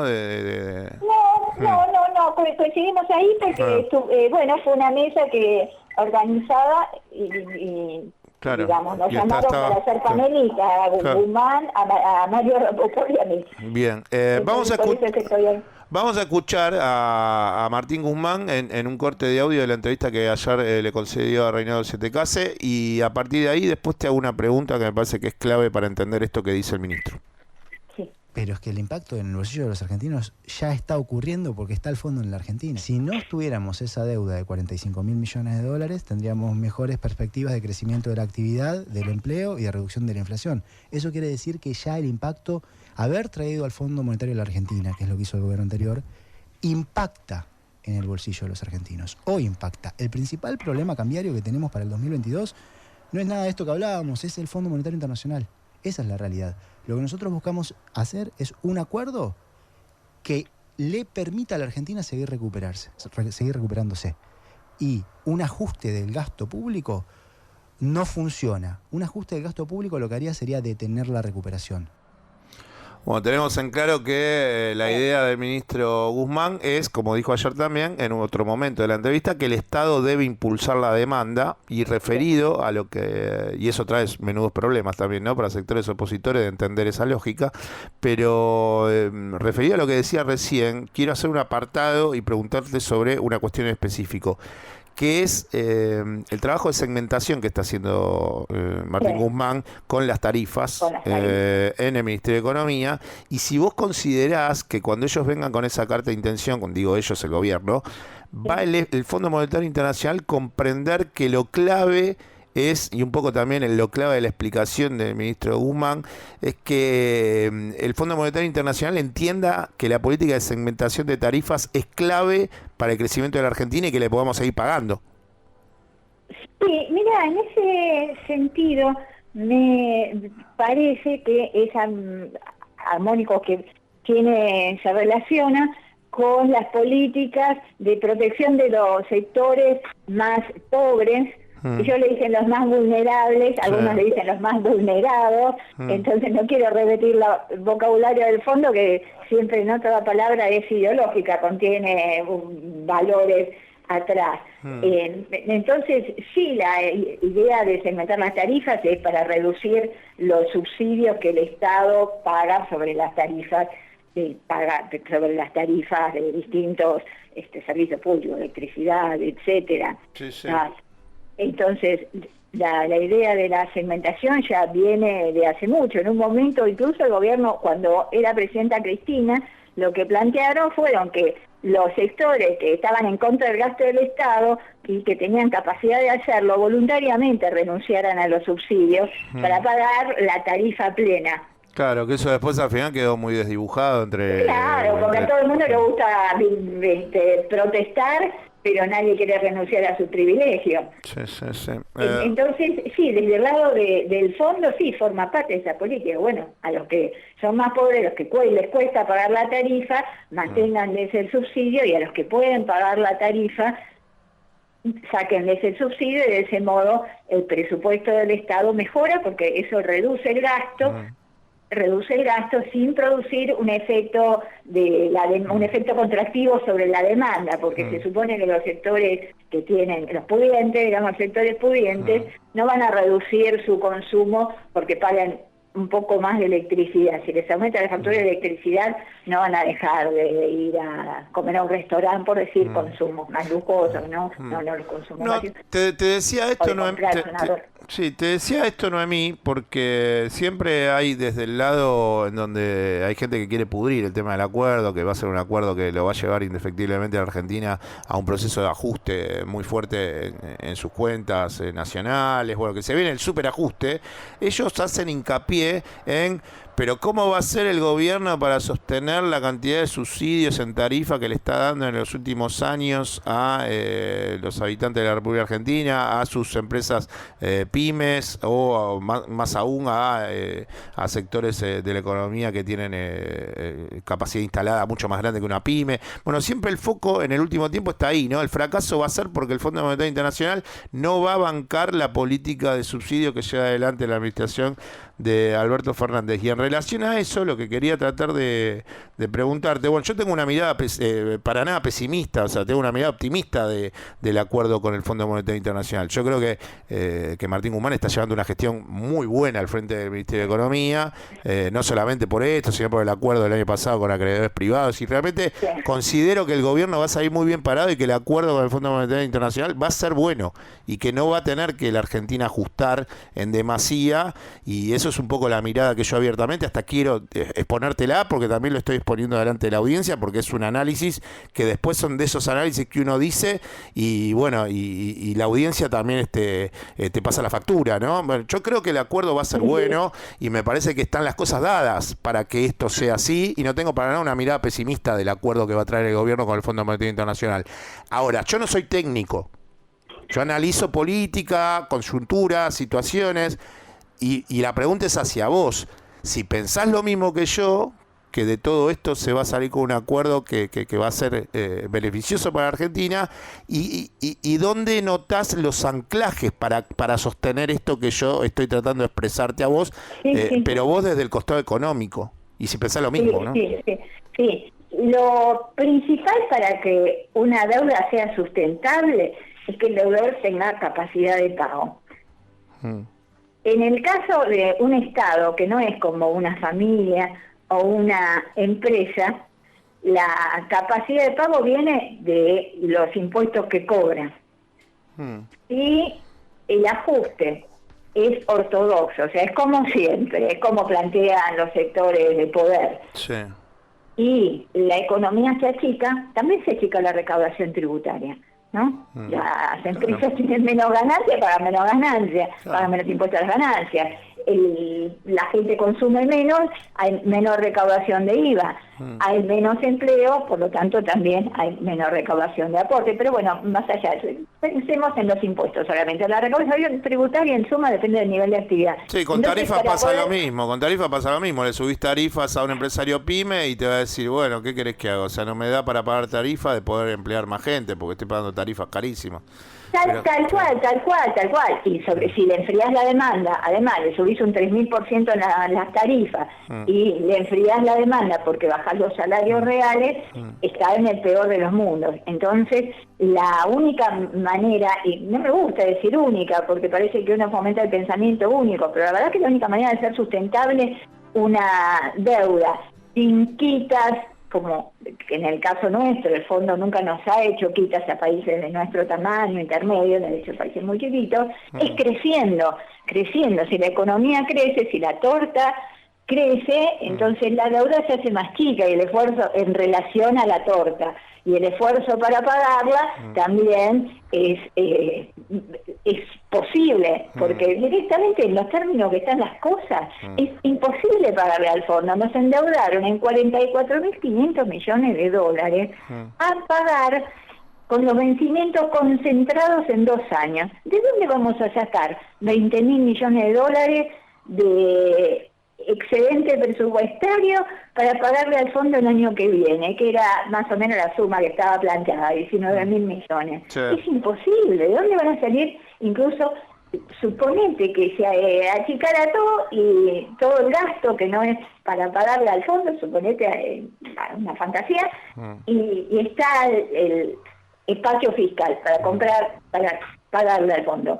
Y bueno, tiene además que comprar 20.000 millones de dólares equivalentes en divisas. ¿De dónde las va a sacar? No hay excedentes en divisas como para comprarlas. Entonces, de ningún lado cierra ese acuerdo. La verdad que técnicamente era inviable. Eso tiene que ser tenido en cuenta. Desde el fondo, cómo aprobaron una cosa así es incomprensible. Técnicamente no pasa un examen del chico del primer año de economía, que se vos le poner esos números. Entonces, no hay otra. Noemí, y para finalizar, en el libro que vos escribiste, que sacaste el año pasado, Historia de las relaciones entre Argentina y el Fondo Monetario Internacional, ¿vos considerás que le pueden soltar la mano a un país de peso mediano o un país emergente como la República Argentina? ¿Qué notas ¿Qué sería soltar la mano? Y que vengan con un acuerdo con esa intencionalidad de la República Argentina y ellos se endurezcan terriblemente y digan, no, ¿sabes qué? Esto no, tenés que hacer estas cosas, y que la Argentina diga, bueno, esto no lo puedo lograr, y se rompa. No me parece. A mí tampoco me parece, pero vos escribiste un libro en donde bajás una historia de los directorios del organismo en las últimas décadas. Entonces, desde ese lugar te lo pregunto. ¿Por qué considerás que no? ¿Por qué no? Porque justo estaba pensando un poco en eso antes de que me llamaras. Es distinto, ¿no? Porque muchos dicen, estamos igual que con Alfonsín, que los militares dejaron semejante deuda externa imposible de pagar, como Macri dejó la semejante deuda externa imposible de pagar, más la desindustrialización, como Macri también dejó la industria en muy mal estado, que ahora se está reactivando, más el desempleo y la pobreza, y nos tocó la pandemia además, ¿no? Pero supongo que la comparación con Alfonsín es esa. Nos dejaron endeudados igual que los militares, con la economía destruida y paralizada. Hay muchas otras cosas que son distintas de las de Alfonsín, pero una principal es el escenario internacional, que en este momento lo que prima es la disputa de la hegemonía entre Estados Unidos y China. Entonces ahí nosotros somos una prenda, de negociación. Sería muy necio de parte de Estados Unidos, que en definitiva es el país que maneja el fondo, ¿no? Por algo la sede está en Washington, y él tiene el 17% de los votos y esa capacidad, como mostraron en 2018, de hacer al fondo tomar malas decisiones, como fue ese préstamo para financiar la fuga de capitales en la Argentina. Entonces, a Estados Unidos tampoco me parece que le convenga una política en la que nos haga las cosas tan difíciles, que nos va a lanzar a los brazos de sus enemigos.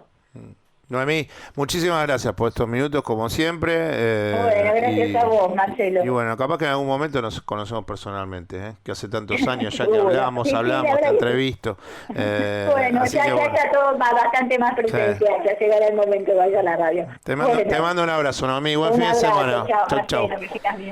Bueno, quien está hablando con nosotros es una persona que sabe muchísimo de economía y es doctora en economía y es Noemí Brenta, que es para mí, tiene una visión muy clara de lo que sucede y lo cuenta desde un lugar muy fácil, muy entendible para aquel que sabe que la economía se mete en algunos vericuetos que a veces es difícil de poder expresar y explicarlos claramente. Además es la autora de su último libro, que fue denominado Historia de las relaciones entre Argentina y el Fondo Monetario Internacional. Noemí Brenta aquí en AM 1420 con vos y vamos a escuchar un temazo, Agustina. Vamos a escuchar un temazo. Un temazo, sí. Que quiero que la audiencia se prepare, por eso lo estoy vendiendo. Como estoy diciendo, bueno, prepárense porque van a escuchar un temazo. Mucha expectativa. De una banda que yo quiero muy mucho, que son los Stone Roses, y que hace mucho que no escuchamos en este programa, y que es muy sábado.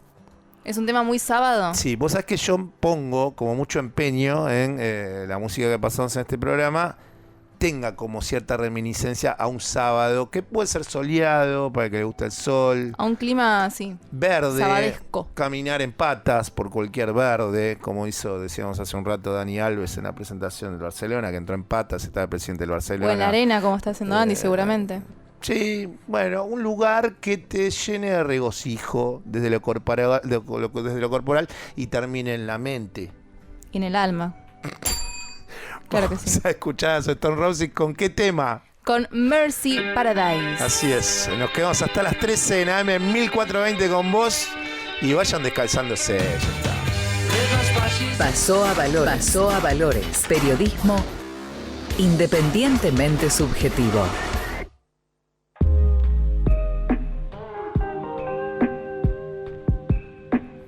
Echarle ajito. Yo. Claro. Yo. Ajita, ahí lo tenés, ¿verdad? ¿Quién hace el yo? Me dice, lo tienen. Antes de ponerme al aire. Me dice, ¿quién hace el yo? Me dicen, haciéndose el malo, ¿viste? Mete presión. Sacando hombrito.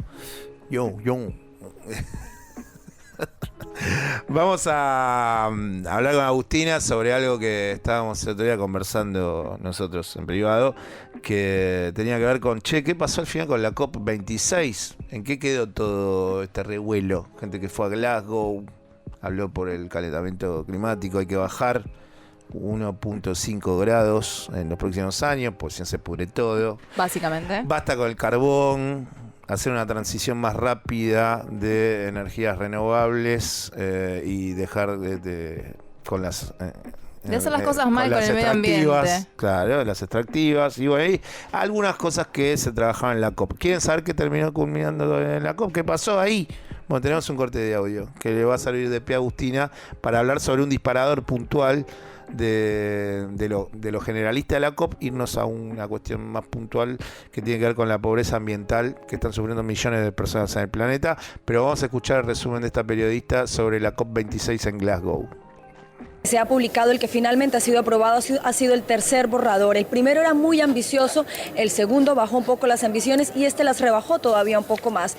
Esto fue el primer efecto, digamos, decepcionante para los países en vías de desarrollo. Luego también comenzaron a eliminarse fechas, las fechas que ponen límite hasta cuándo deberían eliminarse o reducirse el uso del carbón. Y luego que finalmente pues se redujo la exigencia del abandono del carbón. Entonces todo esto comenzó a generar una cadena de frustración, en particular en los países pequeños, y al final ellos optaron por la resignación. Dijeron, no vamos a bloquear la resolución final, pero queremos expresar nuestro desacuerdo porque, por ejemplo, el representante de Bolivia, el jefe negociador de Bolivia, Diego Pacheco, dijo, el problema es que esto nos pone a nosotros en condiciones muy duras, pero no tenemos más opción, es o lo tomas o lo dejas, lo vamos a tomar, pero no estamos de acuerdo con este nuevo texto, de manera que, pues con estas reticencias ha sido finalmente aprobado ese texto final. Lo tomas o lo dejas, un poco lo que decía Obama también, la otra vez que yo comentaba de un artículo que había escrito él durante la COP, no una vez finalizada, que era, me parece que estamos comenzando a hacer algo, pero lo que estamos haciendo es lento. Hay algunos datos que tienen que ver con lo que hablábamos recién de la cantidad de pobres que que la velocidad de calentamiento climático expulsa. Hay un informe del Banco Mundial y del Fondo Mundial para la Reducción de Desastres y la Recuperación que habla de 26 millones de personas que son empujadas directamente a la pobreza cada año, y esto es debido a los desastres producidos por alteraciones climáticas. En total, el 77% de los desastres están relacionados con el clima. Sobre esto nos va a ampliar Agustina Pérez Huerta. Bueno, ¿qué pasó con la COP26? ¿No? Porque había muchas expectativas puestas sobre esta conferencia, porque muchos temas que se iban a tocar, hay muchos temas muy importantes. El principal de todos, un tema que se estaba que lo tenían muy en mente y se está poniendo mucho el foco ahí, y era el Acuerdo de París, que lo habíamos contado hace unas semanas. Estaba el famoso artículo 6, que lo que hacía era regular los llamados mercados de carbono, y había mucha disputa con esto, se pensaba que se iba a contabilizar doblemente. Bueno, finalmente se logró aprobar este artículo 6, que permite regular un poco más los mercados de carbono. Otro punto importante fue el metano. Se habló mucho sobre las emisiones de metano, que son los gases de efecto invernadero, el más dañino para el medio ambiente. Se firmó un compromiso global de metano, que lo que propone es reducir las emisiones de este gas en un 30% para 2030.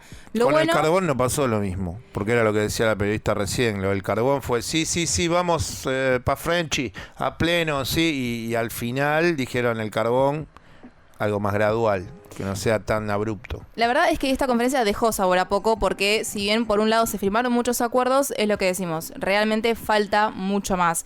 Hubo también un acuerdo climático entre China y Estados Unidos que sorprendió mucho, hicieron una declaración conjunta y acordaron tomar medidas sobre las emisiones de metano y empezar a transicionar a energía más limpia y a descarbonizar el sistema de producción. Pero esto que comentábamos de los combustibles fósiles, y acá sí hubo muchísimo desacuerdo. Por un lado, se firmó un acuerdo, el acuerdo de Glasgow, sobre emisión cero de vehículos, entre más de 100 entidades, países, fabricantes de automóviles, que lo que hacen es comprometerse a eliminar los vehículos de combustión para el 2035. Realmente bastante ambicioso. ¿Cuál fue el problema? Que dentro de este pacto no figuraban los mayores productores del mundo, que son Estados Unidos, China, Japón, Alemania, ni fabricantes muy importantes como Volkswagen, Toyota y Hyundai. Sí. Entonces, bueno, realmente va muy lento. Por otro lado también Arabia Saudita, Venezuela, India, Sudáfrica, que son los mayores productores de petróleo y gas, lo que hicieron fue esto que estaban contando en el audio, que modificaron varias veces la redacción final de este acuerdo. Fue porque metieron presión estos países para modificar la declaración final.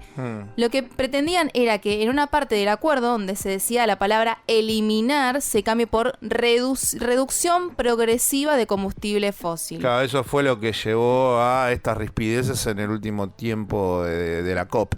Exactamente. También se habló mucho de la ayuda financiera de los países más desarrollados a los países más pobres, algo que ya se había adelantado que se iba a tocar. Los países se comprometieron a duplicar los fondos hasta casi 40.000 millones de dólares a partir de 2025. Y otro tema importante también fue la deforestación, y acá intervinieron Putin y Bolsonaro, que recordemos que no estuvieron en la COP26 ninguno de los dos. Yo te preguntaba por China el otro día, ¿qué onda? Viste que China como medio que se borró, fue así. Sí, bueno. En líneas generales es como que no tuvo, dentro de la lógica Estados Unidos-China, el que menos importancia le dio a la COP fue China. Estados Unidos intentó, pero sí, China. Estados Unidos y la Unión Europea fueron los que más acuerdos firmaron, los que más discursos dieron y los que más comprometidos se mostraban en esta conferencia. El tema en el que sí intervino China fue la deforestación. Se firmó una declaración entre más de 100 países que representan el 85% de los bosques del planeta, que se comprometían a destinar millones y millones de dólares para poder detener la deforestación para el 2030. China está entre los países firmantes, pero Putin y Bolsonaro, que no estuvieron, expresaron también su respaldo al acuerdo de deforestación en videos pregrabados. Bueno, ¿sabés que en Brasil, te mandé unos cortes de audio de ayer, que en Brasil hay todo un tema con eso, porque hicieron un informe de deforestación de la Amazonia que tenía fecha tipo finales de octubre. Y claro, el informe habla de la devastación, del proceso abismal de devastación de la Amazonia, récord en lo que es 2020, 2021. Esto salió, los datos, el gobierno de Bolsonaro los tenía a fin de octubre. ¿Qué hicieron? Dejaron que pasase la COP y recién, creo que el jueves, el ministro de Medio Ambiente brasileño sale a publicarlo diciendo: qué horror, vamos a hacer algo, estamos mostramos compromiso, sí, nos hemos dado cuenta que se ha deforestado mucho en la Amazonia, y todos le criticaban. Podría haber ido el gobierno de Jair Bolsonaro con esos datos a la COP26, obviamente que los escabulló, porque ¿qué iba a decir? Estoy deforestando la pavote en la Amazonia. Se limitó solamente, como dijimos, a mandar un video diciendo que consideraban que era importante luchar contra la deforestación a pesar de lo que ha sucedido en la gestión de Bolsonaro. En la declaración final, el Acuerdo de París lo que propone es esto que decíamos: limitar el calentamiento a 1,5 grados. El problema está en que para que esto se pueda llevar a cabo, hay que disminuir un 45% en 2030 las emisiones de dióxido de carbono en comparación a 2010. El problema está en que si nos guiamos por estas promesas, acuerdos y declaraciones que sucedieron en Glasgow, en 2030 no solamente que no llegaríamos a disminuir un 45%, sino que serían un 14% mayores. Entonces, lo que están diciendo muchos ecologistas y muchos defensores de la crisis climática que está sucediendo ahora es que, si bien hay propuestas, son insuficientes. Por ejemplo, hablan mucho de reducir el carbón gradualmente y demás, pero esto que decíamos, en la declaración final no se hablan de plazos fijos, no nombran a estados en particulares, sino que piden un compromiso colectivo, que es importante, pero también que la responsabilidad recaiga en los países que más contaminan, por ejemplo India, por ejemplo China, y también lo que no vincula, digamos, legalmente a ninguno de estos países. Y eso es lo realmente preocupante. Sin embargo, hay muchos que, si bien consideran que fue una decepción lo que sucedió en la COP26, hay muchos otros que dicen que lo que se buscó fue un equilibrio, como que era lo que se podía acordar en base a la situación actual, en base a que, bueno, fue una situación pospandémica, como que en el contexto en el que estábamos fue lo mejor que se pudo resolver, pero realmente fue poco. Y esto tiene un rebote con lo que estábamos hablando de la pobreza que sufren millones de personas que por temas climáticos terminan de tener esa vida que tenían dentro de una cierta cotidianidad, procesos de migraciones importantes. ¿Qué datos tenés sobre eso? Bueno, la pobreza alimentaria. La pobreza ambiental es un concepto que se empezó a incluir desde hace muy poquito, que habla de la falta de un medio ambiente sano necesario para la supervivencia y desarrollo de la sociedad. No es novedad que todos los factores medioambientales agravan la pobreza realmente, desde desastres climáticos, por ejemplo, que pueden relacionarse con la migración forzosa de muchas personas que no tienen la capacidad de elegir dónde vivir, la contaminación, el agotamiento de los recursos naturales que perjudica directamente a los pequeños productores, hay aumento de precios en los alimentos porque justamente hay mucha demanda y hay poca oferta de alimentos, y también por las enfermedades que causa el cambio climático, que hace que las personas básicamente no puedan ir a trabajar o no puedan estudiar y demás. Se estima que más o menos 26 millones de personas caen en la pobreza por cuestiones de alteraciones climáticas, y por ejemplo estamos hablando de que en Afganistán el impacto de las sequías dejó a 8 millones de personas con hambre. Realmente es necesario que haya un cambio a nivel medioambiental. Bien. Bueno, Agustina Pérez Huerta hablando sobre temas que ha dejado la COP26, y vamos a hacer un approach chiquitito sobre el tema de lo que está sucediendo en la frontera entre Bielorrusia y Polonia. El campamento improvisado en la frontera polaca se ha vaciado por completo. Alrededor de 2.000 migrantes que soportaban temperaturas gélidas en la frontera de Bielorrusia con Polonia pasaron la noche en un centro logístico después de que su campamento fuera desalojado por la Guardia de Fronteras. Sin embargo, los intentos de cruzar ilegalmente a territorio de la Unión Europea continúan y se han vuelto más agresivos. El jueves, medio centenar de personas atravesaron la valla hacia Polonia. 2 grandes grupos de unos 500 migrantes lo intentaron el viernes, pero fueron expulsados. Desde principios de año se han registrado más de 34.000 intentos de cruzar ilegalmente la frontera polaco-bielorrusa en una crisis que, según Occidente, Minsk ha ideado como represalia por las sanciones impuestas a su régimen. Cientos de iraquíes volaron de vuelta a casa el jueves desde Bielorrusia tras abandonar sus esperanzas de llegar a la Unión Europea, pero otros miles permanecen bajo cubierto en un almacén cerca de la frontera. Vamos a tratar de explicar brevemente esto que es otra entrada más para alcanzar el sueño. El sueño es ingresar a la Unión Europea, en este caso por Polonia. En su momento fue desde Turquía a el sur, ir por Grecia. Y también ese sueño es en el norte de África, cuando quieren ingresar o por costas del sur de Italia o por costas del sur de España. Diferentes lugares, se puede decir lo mismo también Bueno, hay una noticia muy curiosa esta semana que estuve yo viendo, que tiene que ver con que hay una empresa de botes inflables británicos que no quieren que se vendan a Francia en específico, por el tema de que usan esos botes para ir desde Reino Unido y entran por Calais, que ahora hay un muro, pero cruzan el Canal de la Mancha y bueno, van de Inglaterra a Francia. Bueno, no quieren que se vendan esos botes porque parece que esos botes es por donde ingresarían desde Francia a Reino Unido, y Reino Unido parece que en realidad lo que quiere es que no compren más ese tipo de botes. Bueno, locuras de ese tipo que no voy a detallar ahora porque quiero explicar obviamente qué es lo que pasa con esto de Polonia y Bielorrusia. Hay 10.000 iraquíes que en el último tiempo se han desplazado desde Bielorrusia a lo que es el borde de Bielorrusia y quieren entrar a Polonia. Estos iraquíes provienen mayoritariamente de un lugar que se llama Erbil. Erbil es el Kurdistán. Los kurdos son una minoría que viven en Irak, en la parte norte de Irak, y es la capital Erbil del Kurdistán iraquí, que en realidad la zona del Kurdistán no solamente abarca a Turquía, abarca a otros países de esa región del planeta. Bueno, el dictador de Bielorrusia, Lukashenko, que ha tenido el año pasado, en agosto del 2020, unas elecciones muy amañadas, en donde a la oposición la ha cercado por diferentes lugares, una candidata mujer por parte del partido opositor más importante de Bielorrusia, que terminó siendo exiliada, estuvo viviendo gran parte del tiempo en Bruselas, desde ahí quejándose de lo mal que había sido el proceso eleccionario de Lukashenko. Estoy hablando del año pasado, ¿no?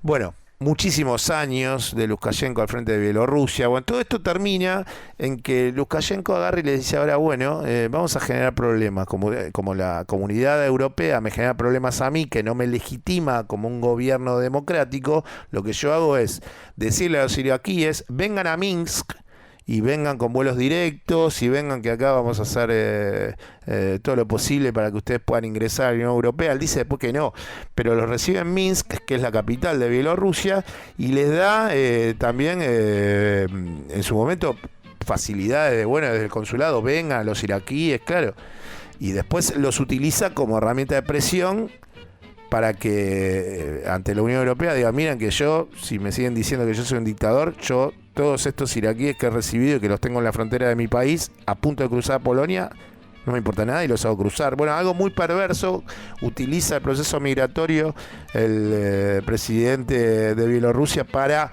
tirarle encima esta cantidad de iraquíes a Polonia y así entrar definitivamente a Europa y poder ingresar a los que muchos creen que es el sueño entre Europa, que es Alemania. Bueno, esto va en las últimas semanas se ha llevado con mucha más virulencia el proceso, y lo que está sucediendo es, bueno, lo que decíamos también con ciertos detalles de toda cuestión migratoria, gente que está en campamentos, en estos momentos hay temperaturas de bajo cero a la noche en ese lugar del planeta Tierra, y bueno, comen lo que pueden comer, personas que le dan una mano, y así están viendo a ver si pueden ingresar a ese sueño que es la Unión Europea para varios habitantes del planeta Tierra. Quería brevemente decirlo porque creo que es la noticia otra vez. Noticias que tienen que ver con migraciones a nivel global, pero me parece que es mucho más importante en cuanto a lo destacable que le está pasando al planeta Tierra en estos últimos días. Nosotros estamos haciendo Pasado Valores en AM 1420 con vos, y vamos con Martín Chovos Carol. ¿Está el segundo de la Argentina? ¡Sí! Si tu equipo hace un gol y tenés una hamburguesa en la mano, la mayonesa pasó a Valores. Bueno, Martincho. Estamos de venta hoy. Te hago la venta para el sábado que viene. Porque hay un detalle muy interesante. Esta semana hubo eliminatorias y Canadá está muy cerca de clasificar al Mundial. Jugó con México el otro día. Lo vi medio sapeando, después me colgué y le ganó 2-1 sobre el final muy jugado. México viene de perder también con Estados Unidos. México está tercero, está clasificando como último los directos, pero está tercero. Estaría en Mundial el equipo del Tata Martino. Claro, me interesa por eso, porque está el Tata ahí dirigiendo, pero está perdiendo. Pierde con Estados Unidos, pierde con Canadá. En la CONCACAF clasifican 3 directos y el cuarto va al repechaje. México está tercero, estaría clasificando directo, pero está ahí cerca del repechaje. ¿El cuarto quién es en la zona? Creo que hoy era Honduras, así que están ahí. Pero bueno, quería vendértelo porque Canadá, que está primero y está clasificando un mundial desde el 1986, que no lo hacía, vamos a no opinar nada al respecto. El arquero llamó la atención porque el arquero Milan Borjan nació en la ex Yugoslavia, lo que hoy sería Croacia, nació en Croacia. Ataja para Canadá, pero lo que todos descubrieron, este pibe cuando era pibito hizo inferiores en River, Boca y debutó en Quilmes. Yo pensé que compraba Dollar Blue. Así que hizo todas. Sí. El sábado que viene te vamos a contar la historia cómo un tipo que escapó de la guerra de la ex Yugoslavia terminó en River, Boca, Quilmes y ahora ataja para Canadá. Te la vendo ahí, mirá si no te la vendo. ¿Qué edad tiene? Es grande. Pero esta historia se supo ahora por esta locura de Canadá llegando al Mundial. Mirá si además era amigo de Vivaldo, el arquero emblemático de Chaca, porque con tantas historias, ¿qué sabe? Te lo dejo ahí, la intriga para el sábado que viene. Le estábamos preguntando en este tema libre, lo trajo Martín Choboscarol, que era algo parecido a, no sé si lo tienen por ahí dando vueltas, la pregunta que le estábamos haciendo a la audiencia. Es ¿a quién le dejarías pago un brindis en tu honor luego de tu muerte? Hay algunos mensajes que vamos a poder decir en este final del programa. ¿Qué dice la audiencia en cuanto a esto? La audiencia, mucho docente. Mica A. Lambruschini, un profesor de filosofía de la Facu, me trajo mucho de drama mental, pero fue un antes y un después. Le dejo marca. Tiró nombre ahí. Sí, directo. Fernando dice: las bandas de mi pueblo hicieron que no crezca tan solo. Bien. ¿De qué pueblo será, no? El oyente. Bueno, Bárbara nos dice también a un docente. Siempre pidiendo más información nosotros. De gente densa. Queremos más. Bárbara, un docente de la uni, es la persona que más me ha influenciado en mi vida, que recuerdo sus palabras, sus enseñanzas, etcétera, casi diariamente. Fede, mucha de la música también. A Jack Black, por haberme motivado a ser músico desde los 12 años después de haber visto Escuela de Rock. Bien, bueno, mejor, mirá si decía el mago Black. No. También, ¿por qué no? Le descubrió una pasión. El mundo de la magia. Sí. Después, el mundo de Duhovne. Sí. No, espero que nadie diga eso. No sería oyente nuevo. Sí. Euge dice: a Paquito, mi gato, por rescatarme, aunque probablemente muera él antes que yo. Y que no tomen alcohol los animales, ¿no? Me gusta la actitud de... Quiero fotos de Paquito yendo al rescate. Paquito, en este momento... Rescata. ¿Qué rescata? Una deuda de 44.000 millones de dólares. Paquito Guzmán. Sí, lo banco Paquito. Bueno, un último mensaje, no sé si hay alguno más. Hay uno más, Martín, a Jodorowsky, porque por lo controversial que es, me hizo dar cuenta que quería estudiar cine y hacer cosas audiovisuales. Muy bien. Y recuerdo a Jodorowsky también. Bueno, nos estamos yendo, señores. Ya está André Catalini en las olas.